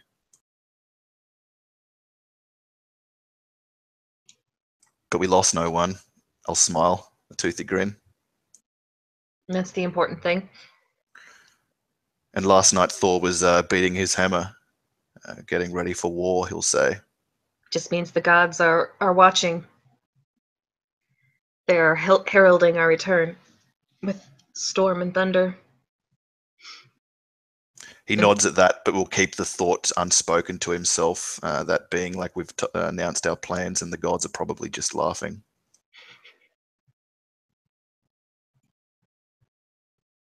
But yeah, he'll nod and smile to Tira, trying to buoy her as he did to the youth earlier. We shall not disappoint them, he'll say, and he'll go back to spooling out the bilge. Yeah, they're all kind of working, like trying to clear out the bilge and like the puke, and once that's kind of taken care of, I guess, excuse me, you can like sail without having to row. And a bunch of the warriors can get rest, sorely needed rest. Many of them are falling asleep immediately, although some of them continue to puke. There's nothing left in their stomachs. Even so, they have no sea legs and they continue to just be sick.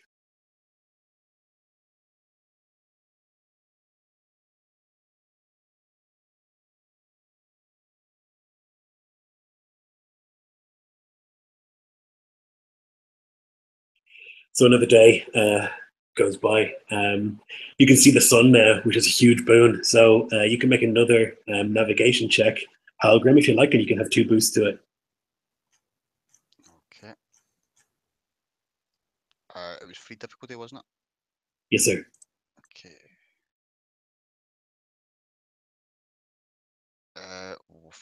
One success, 2 threats. Okay. So you realize that you've been blown pretty far off course. You're actually a lot further north than you intended to be. It'll still get you to Iskloft, but you'll end up landing in Iskloft, which is just this frozen, awful place, and you don't want to be going there. You realize that if you kind of like turn yourself southwards, you'll end up closer to Gunner's Land, which at least is warm, or warmer, certainly in the summer. And so you sail for another day,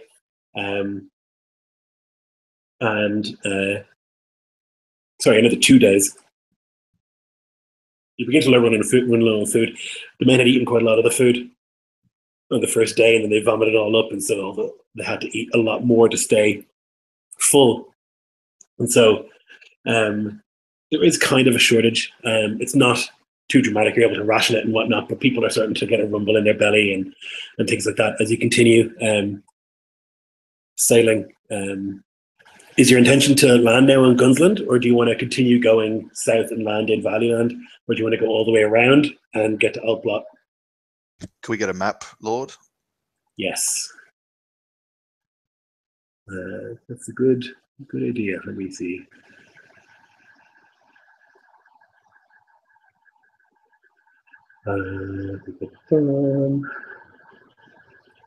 Probably should have had this prepared.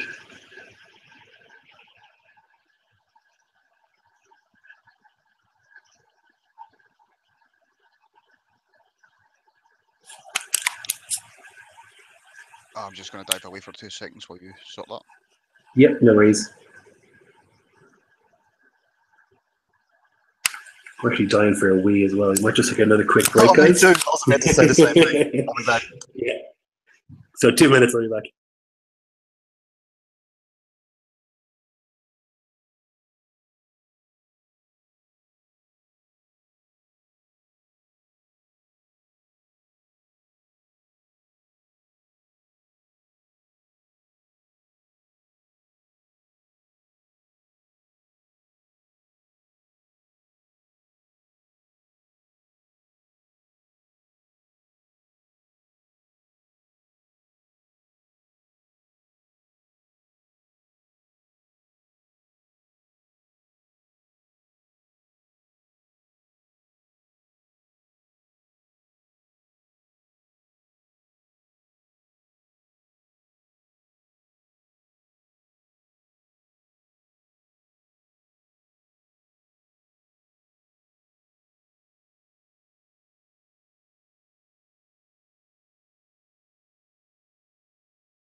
All right, I'm back. Here's the map. Balder is not awake by now. He is still kind of drifting in and out of consciousness. It seems that he's pretty badly injured. Ugh. Well, that's no good.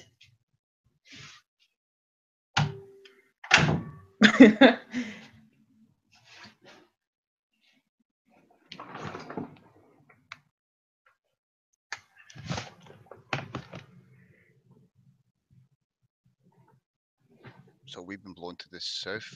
I can't North. remember. To the north. Balder. No, to the north. So, like, you would have left. There's like I'm going to show you this. Ah, right. I think I see what you mean now. So you're up the top right, the ton, and you would have left basically one of those inlets, you know, and you would have been sailing, and your idea was basically go southwest, but you were actually going northwest. Basically, I should be looking at this map upside down.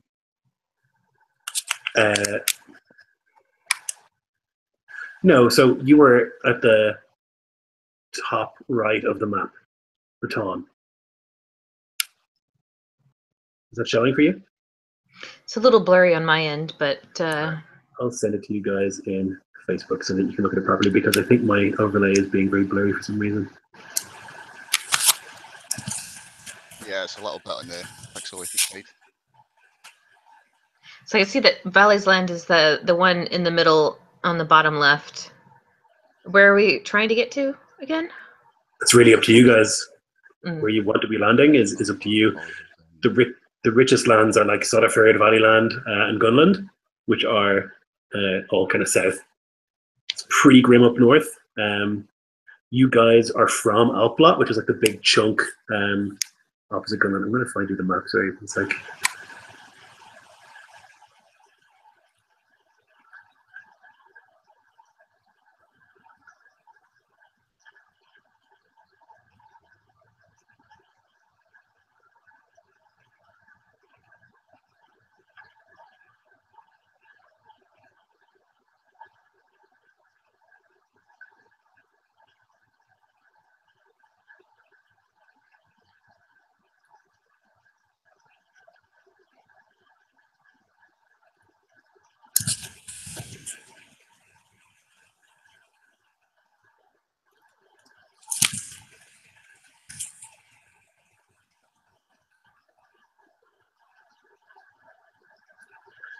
I mean, I just had this map and I cannot find it again.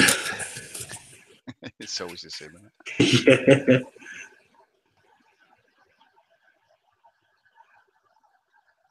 Gunnisland strikes me as being the best bet, because the last thing you want to do is go somewhere freezing cold and lose these warriors we've gathered to the elements so early on. But it also gives us access to this little inlet all the way in.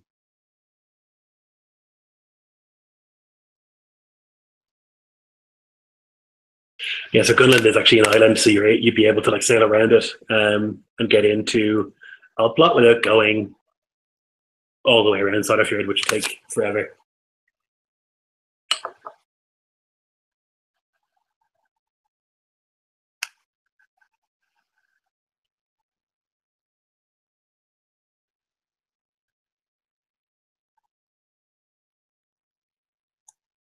So I sent it to you guys on Facebook and Messenger, so you can have a look at the map properly there and get a better idea.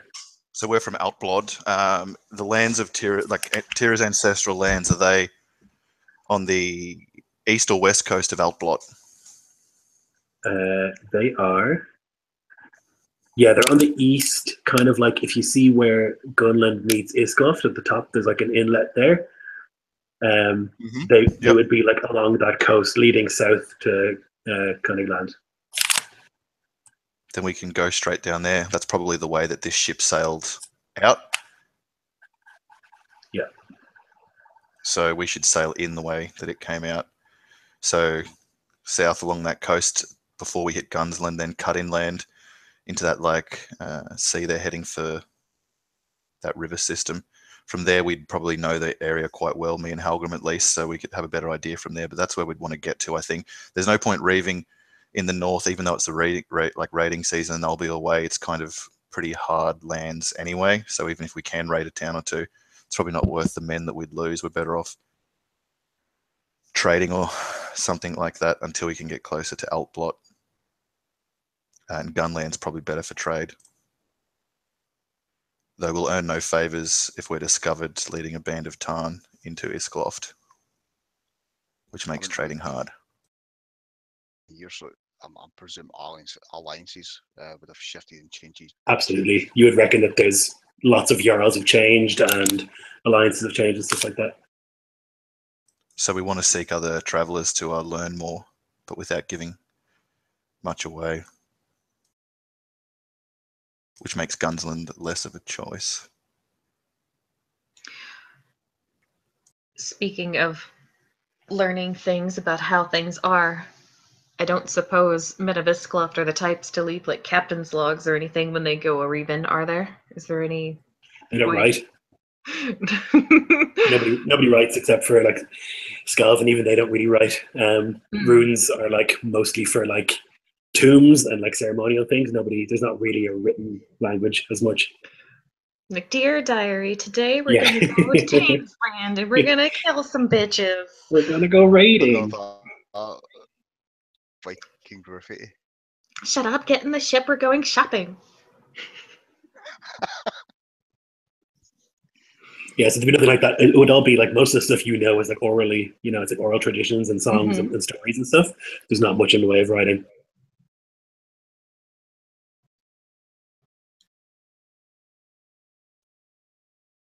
From what we know of the land, is there any small villages on that kind of side Nico was pointing out? The inside coast there, like if the inside coast there is very populated. It's like the biggest city in Iskloft is in that area, although it's in the center, it's not on the coast, and so it is pretty populated. There'd be lots of fishing villages and shit like that all along that coast, and even like along the southern coast of Iskloft, the very top there, and all along Gundland there'd be villages all over the place. It's a very busy part of Iskloft in terms of sailing, since it's like a short journey, and so the trade is really profitable, and it's close to the King's Land as well and stuff. So it's very populated.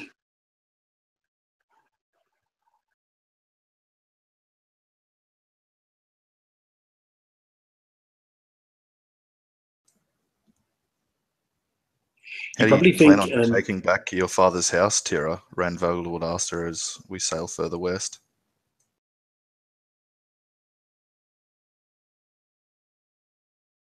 Forgive me, but you're no warrior, so you cannot challenge your uncle to the home gang. No. Your brother might, but the way that he achieves success might earn him more enemies than holdings. She also considers that like he hasn't woken up just quite yet, and so she worries that he'd be able to perform in a home gang at this point, not having any sign of him recovering. Sorry, I dropped. I was just saying that Tiro would probably have been worried that Balder would be able to perform in a home gang at all, considering that he hasn't woken up and hasn't shown any signs of recovering at this point, even though it's been several days.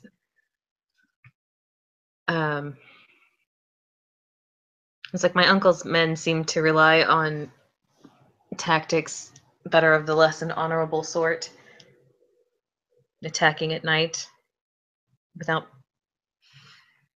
little to no honor. But we have to do this wisely, considering that we are so outmatched at this point. It'll be a slow thing. I can't imagine it'd be something we can achieve quickly. The Andrada was right. The longer you are back in Iskloft, the greater your enemies will grow, and closer to you they'll come. You do not have a long time as soon as you set foot in Iskloft. Once word reaches my uncle of our presence, we wouldn't be able to trust anybody that tries to join us or tries to join under our banner.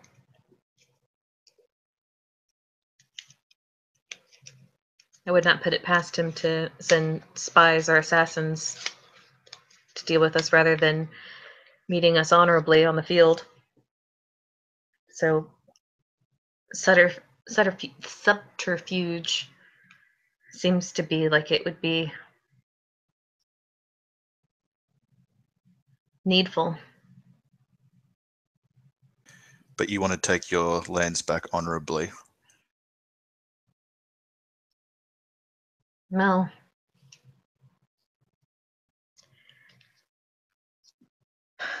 I want our lands back. And whether or not they're ours, mine by right, and my brother's, certainly not my uncle's. They were taken from us without honor. Well, I do question whether or not that same respect, or if any respect, should be paid back for ourselves. She kind of looks a little lost, at least. It's like she wants things set right, but she was so young and it's been so long, she doesn't quite know how these matters are really done, living with the Tang for more than she can remember.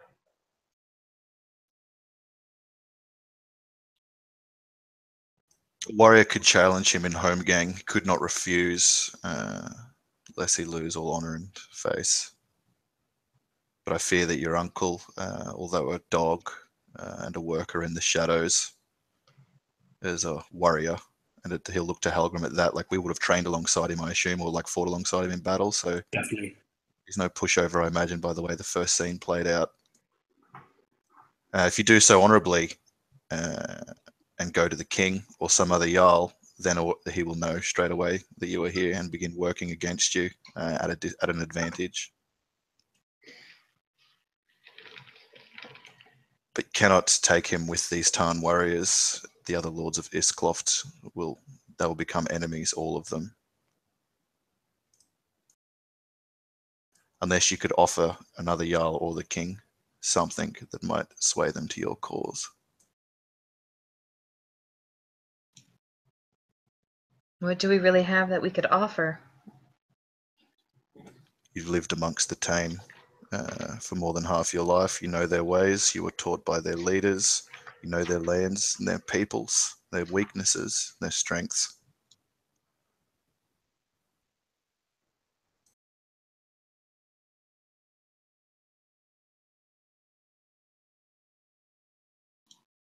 Are you suggesting that we offer ourselves up as someone who can deal with the Tane in a diplomatic type way situation, or in a more of a we know the best way of dealing with Tane type way? Both.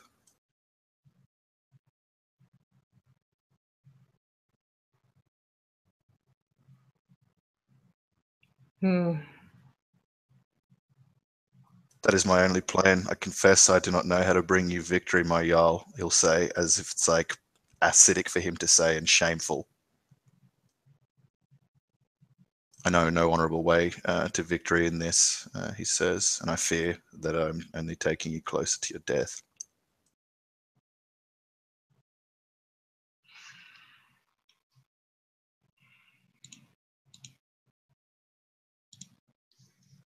It is a half-life we've lived in up until now.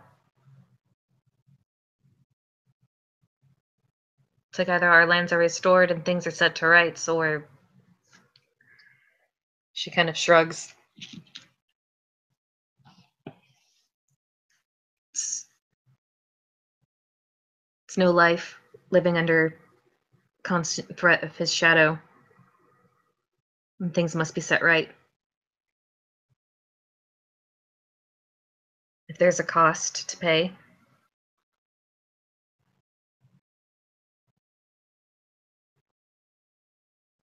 then that is as the gods will it.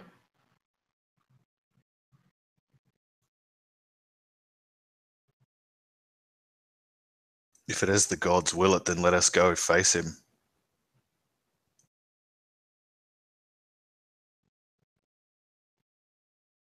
No. There is as the gods will it, and then there's being foolish.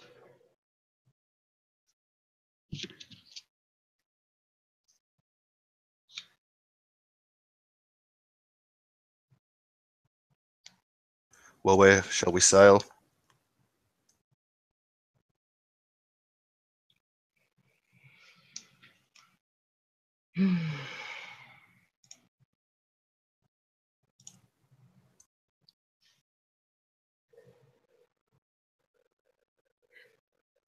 Do you think there are alliances to be made with some of the other Jarls? You have nothing much to offer other than, like, the supplies in the ship and our name, such as it is worth. Any jarl who would only be allying with us to use you to his own ends. Your uncle would have earned no friends, though he would be powerful.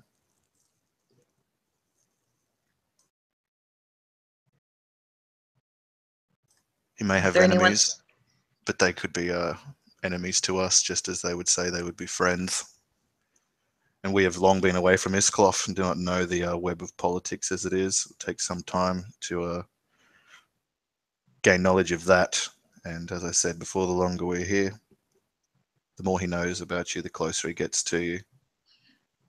He would So not need perhaps- to send many against us to see us all dead, and this for nothing. Perhaps somewhere populated then, somewhere where we could, that the Tane might not quite, that travel with us might not be so obvious. And that we Anyone will could- know these are Tane. They look like Tane, they sound like Tane, and move like them. They're afraid of the water. Do you know of any such people in Iskloft? Actually, he would say like the word for homeland. Well, we have enough Iskloftian armor to disguise them with. Perhaps, I know they are fair-skinned and red-haired.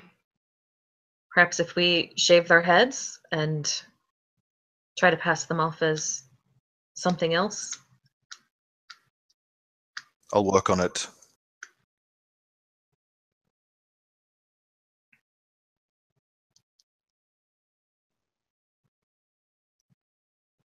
But we're close to the coast, so I ask again, where should we set sail?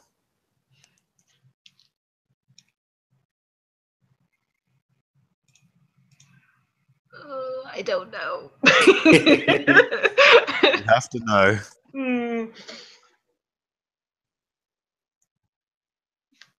He'll lean in and say, like, the ship is too small, like, people can see you.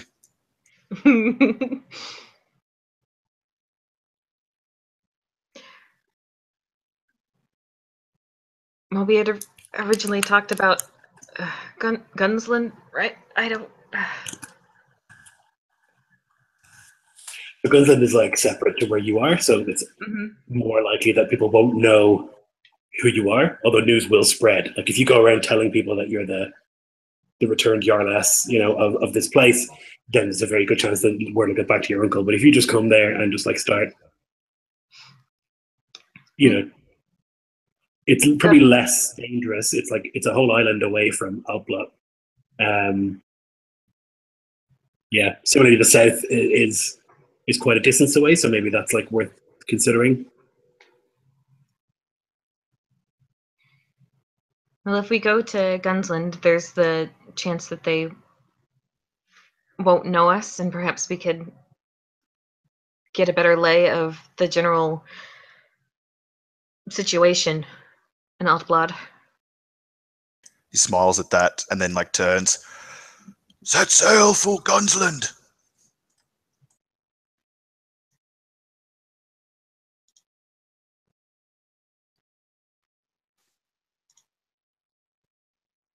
Halgrim heaves at the rudder.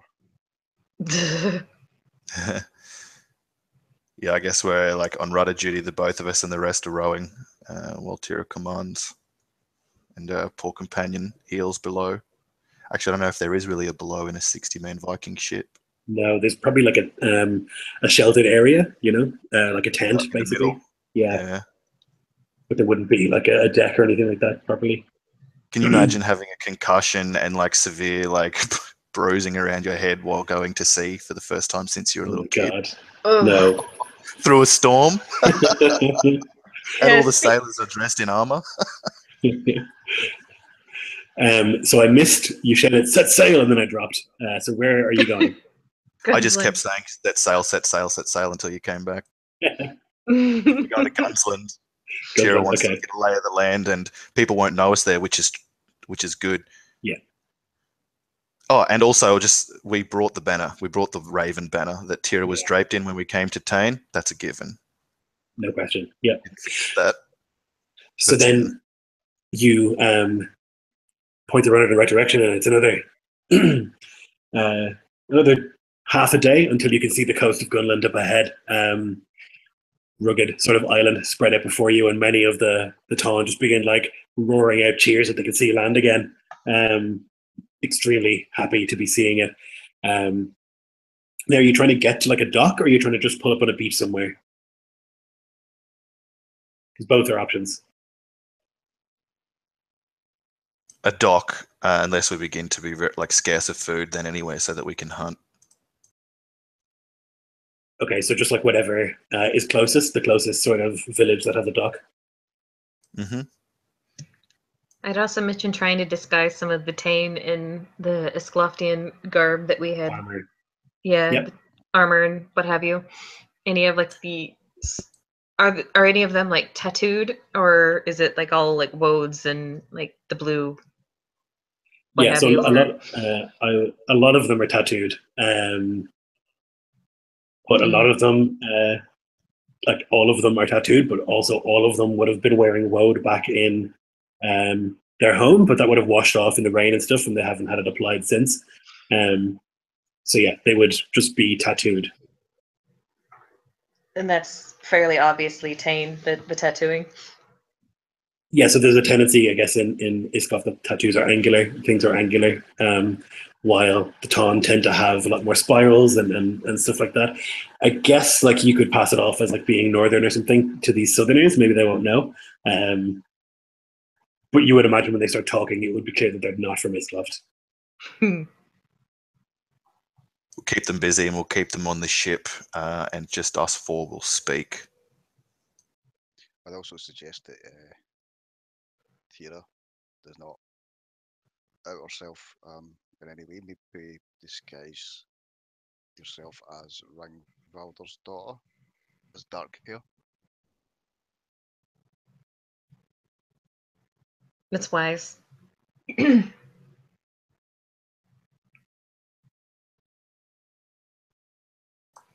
Yeah, wily old dog. I'll give him a wink.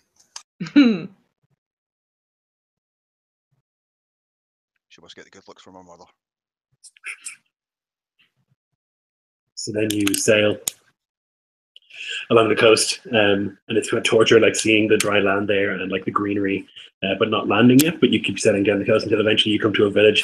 And there's a small dock here. It's almost too small for the size of ship that you have. It's obviously like a relatively small village, and you can take the Raven off the prow, since you're home.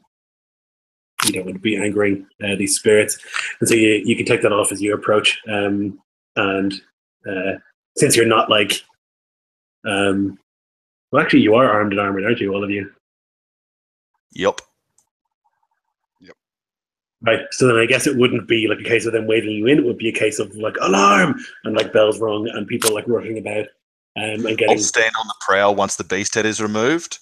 I'll take my chain shirt off first, to expose my chest, and I'll like make like a arms outstretched like crucifix position to myself, showing them the white palms of my hands, and I'll like against the cold and like the wind, I'll like put my head up and smile like a fox's grin, so they can see my teeth. So people are like panicking and stuff, but then a couple of them call like, one of them calls out, "Who are you? What's your business?"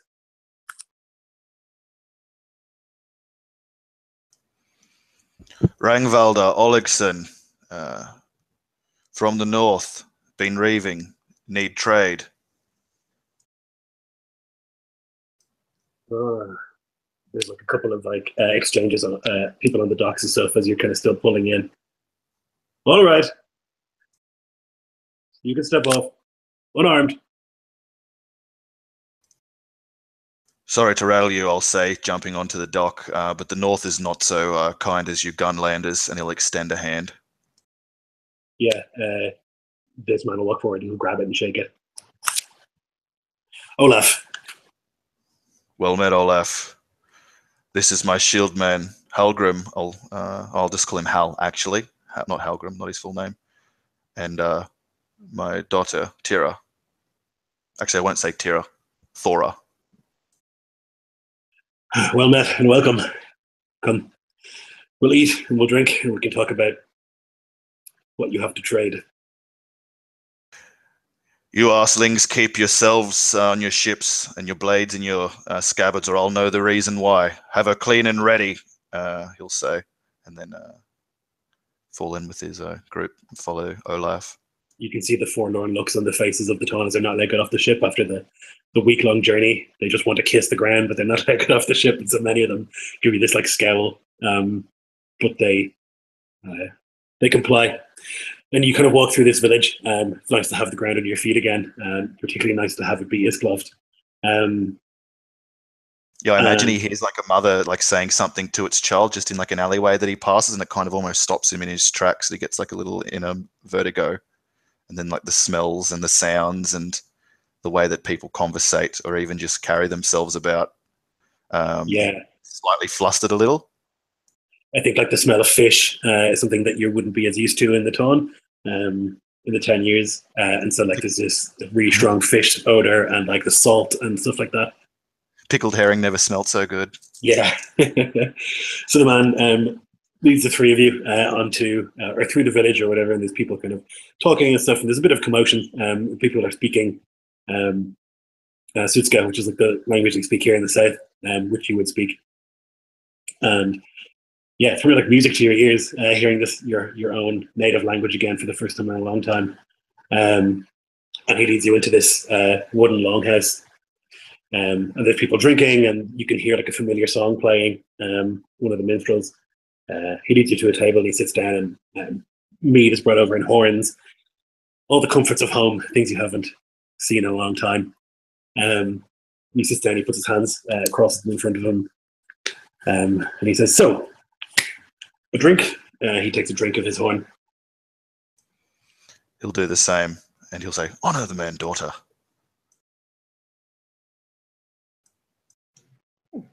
She kind of like Tara kind of like starts a bit as she's distracted by like things that she hasn't seen since her youth, and things half remembered coming back, and kind of give a nod uh,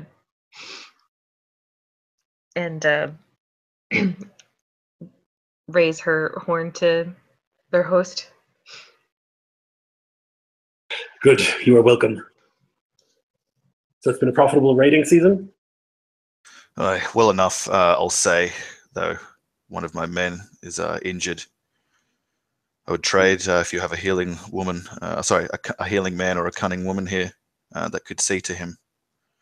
We need stocks, food. We have a Gothi. He might be able to help, but he's not a healing man. How bad is the injury? He'll tap with 2 fingers on the back of his head and give like a slight shake of his head. Well, you can bring him here and see what he can do, but I can't be sure.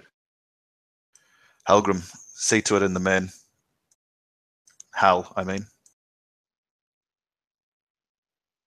Give him like a wink that Olaf can't see, like keep an eye on the torn and hopefully no peasants come and speak to them. They're like, oh, why are they speaking Irish? Yeah,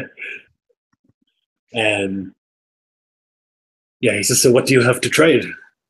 I'll pull out the talk of Canute the pig. Oh, wow, fine. Very fine. Another Jarl tried to take what was mine, he said. You gave him what for, eh? He'll like lick his thumb and wipe some of the dried blood off the talk. Well, this is very fine. Very fine indeed. I'm sure that we can come to some sort of arrangement. I need food for 30 for a week's journey. If you have any swords, men that you would let go to join us to row or to fight, we'd seek that too. To begin like the laborious haggling, negotiating, bullshitting process that is Viking trade. Grab his nuts in one hand and grab his hammer around Thor, around his neck with the other while this guy gets ready to bum him. Yeah, it's pretty grim. The realization that you need food is a pretty big thing that this guy realizes he's kind of got you over a barrel. This other negotiations go on for quite some time. He's not a cheat, but he's also a merchant. You can tell, I like yeah, and it doesn't go easy.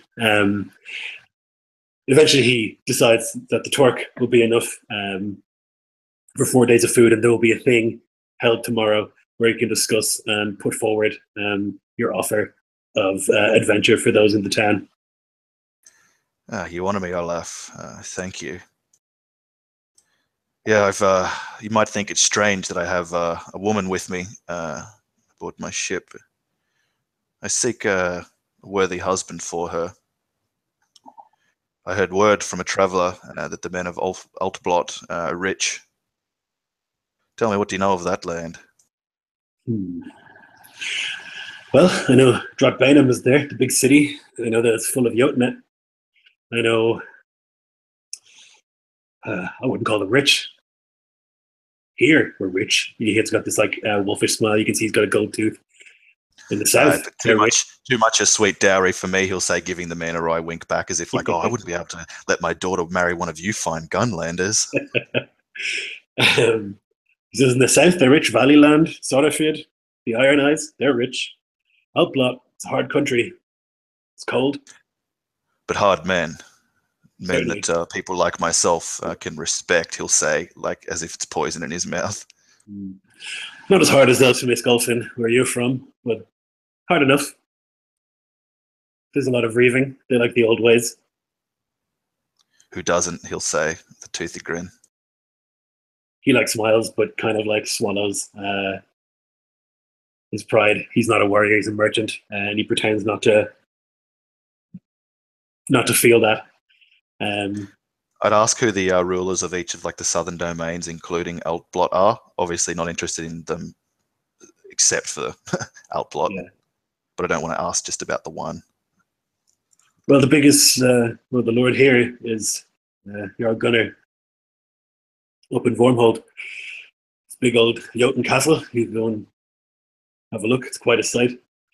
And then, well, there's lots of others. Local Jarl here. Yeah. He's a good man overall. He nods his head at that, but then kind of puts his lips to the side and maybe at the stocks or the gold or the talk that he's put forward, thinking about the food or trying to bring that to the man's attention and be like, sounds like a good man I'd like to meet, but I'm afraid I cannot stay here beyond the thing tomorrow, food being scarce and all. And he kind of looks a bit downcast at that, like trying to show the man, I'm a bit shameful because I'm meant to be the Hlaf Lord, but I can't feed my own people. No, I understand. In the south, well, it's always some valley son in charge of Valleyland, who knows who. He nods. And Sutterfield, there's dozens of them. I suppose the Iron Eyes are ostensibly in charge, but who knows? Outblot, well, it's a different thing. A couple of Jarls of note come mentioned. There's Hakon Sigurdsson. There's Einar, the One Eye, who's Lord of Dratbainham, the big city. I hear there's even a Jotun Jarl over there in Outblot somewhere, but who knows? A lot of tall tales come. Out at that. A lot of tall tales come from that land. It borders onto Iskloft, and they say that there are Jotun who live in Dratbainham, and they say that there's a lord there, but who knows? Sailors tell many stories. I'll like look up at the ceiling, at the rafters, as if I'm kind of musing something over, and then I'll say to the man, I'll have to sail past those Altblot's lands, this One Eye. What kind of man is he? Well, the One Eye is a merchant at heart. Dratbainham is a profitable place. Culling is what he values most. Very reasonable. You'll pay a tithe as opposed to pass through a tax, a toll, something like that. But other than that, you should be safe. It's a great trade port. Oh, well, I thank you, Olaf, for the knowledge you've given me for my journey south. No problem at all. You're welcome to stay here in the hall for the evening. We will, of course, feed you and provide you with whatever mead you require. And then in the morning we can have our thing and we can discuss if any of the men want to join you. I'll raise my horn to him. You honor me. Thank you. To the gods. The gods, I'll echo. And I'll spill a little on the floor. Yeah, he mirrors the gesture, and you drink deeply of the mead. And so you stay the night, and you drink. It seems I'll feast. heartily, and I'll stuff food into my pockets, boots, whatever, what I can get away with without being seen, and go down to visit the men later at night and hand out the morsels to them. Yeah, they're extremely keen to like eat something that isn't salted fish, or like salted meat, for the first time in a long time. And yeah, you can sleep. The place is welcoming. There's songs and drinking, and it's actually a pretty pleasant night. And morning will come, and the thing will come, but that would be next time. So thank you guys for playing. I hope you had a good time. Thank you if you watched. See you next time.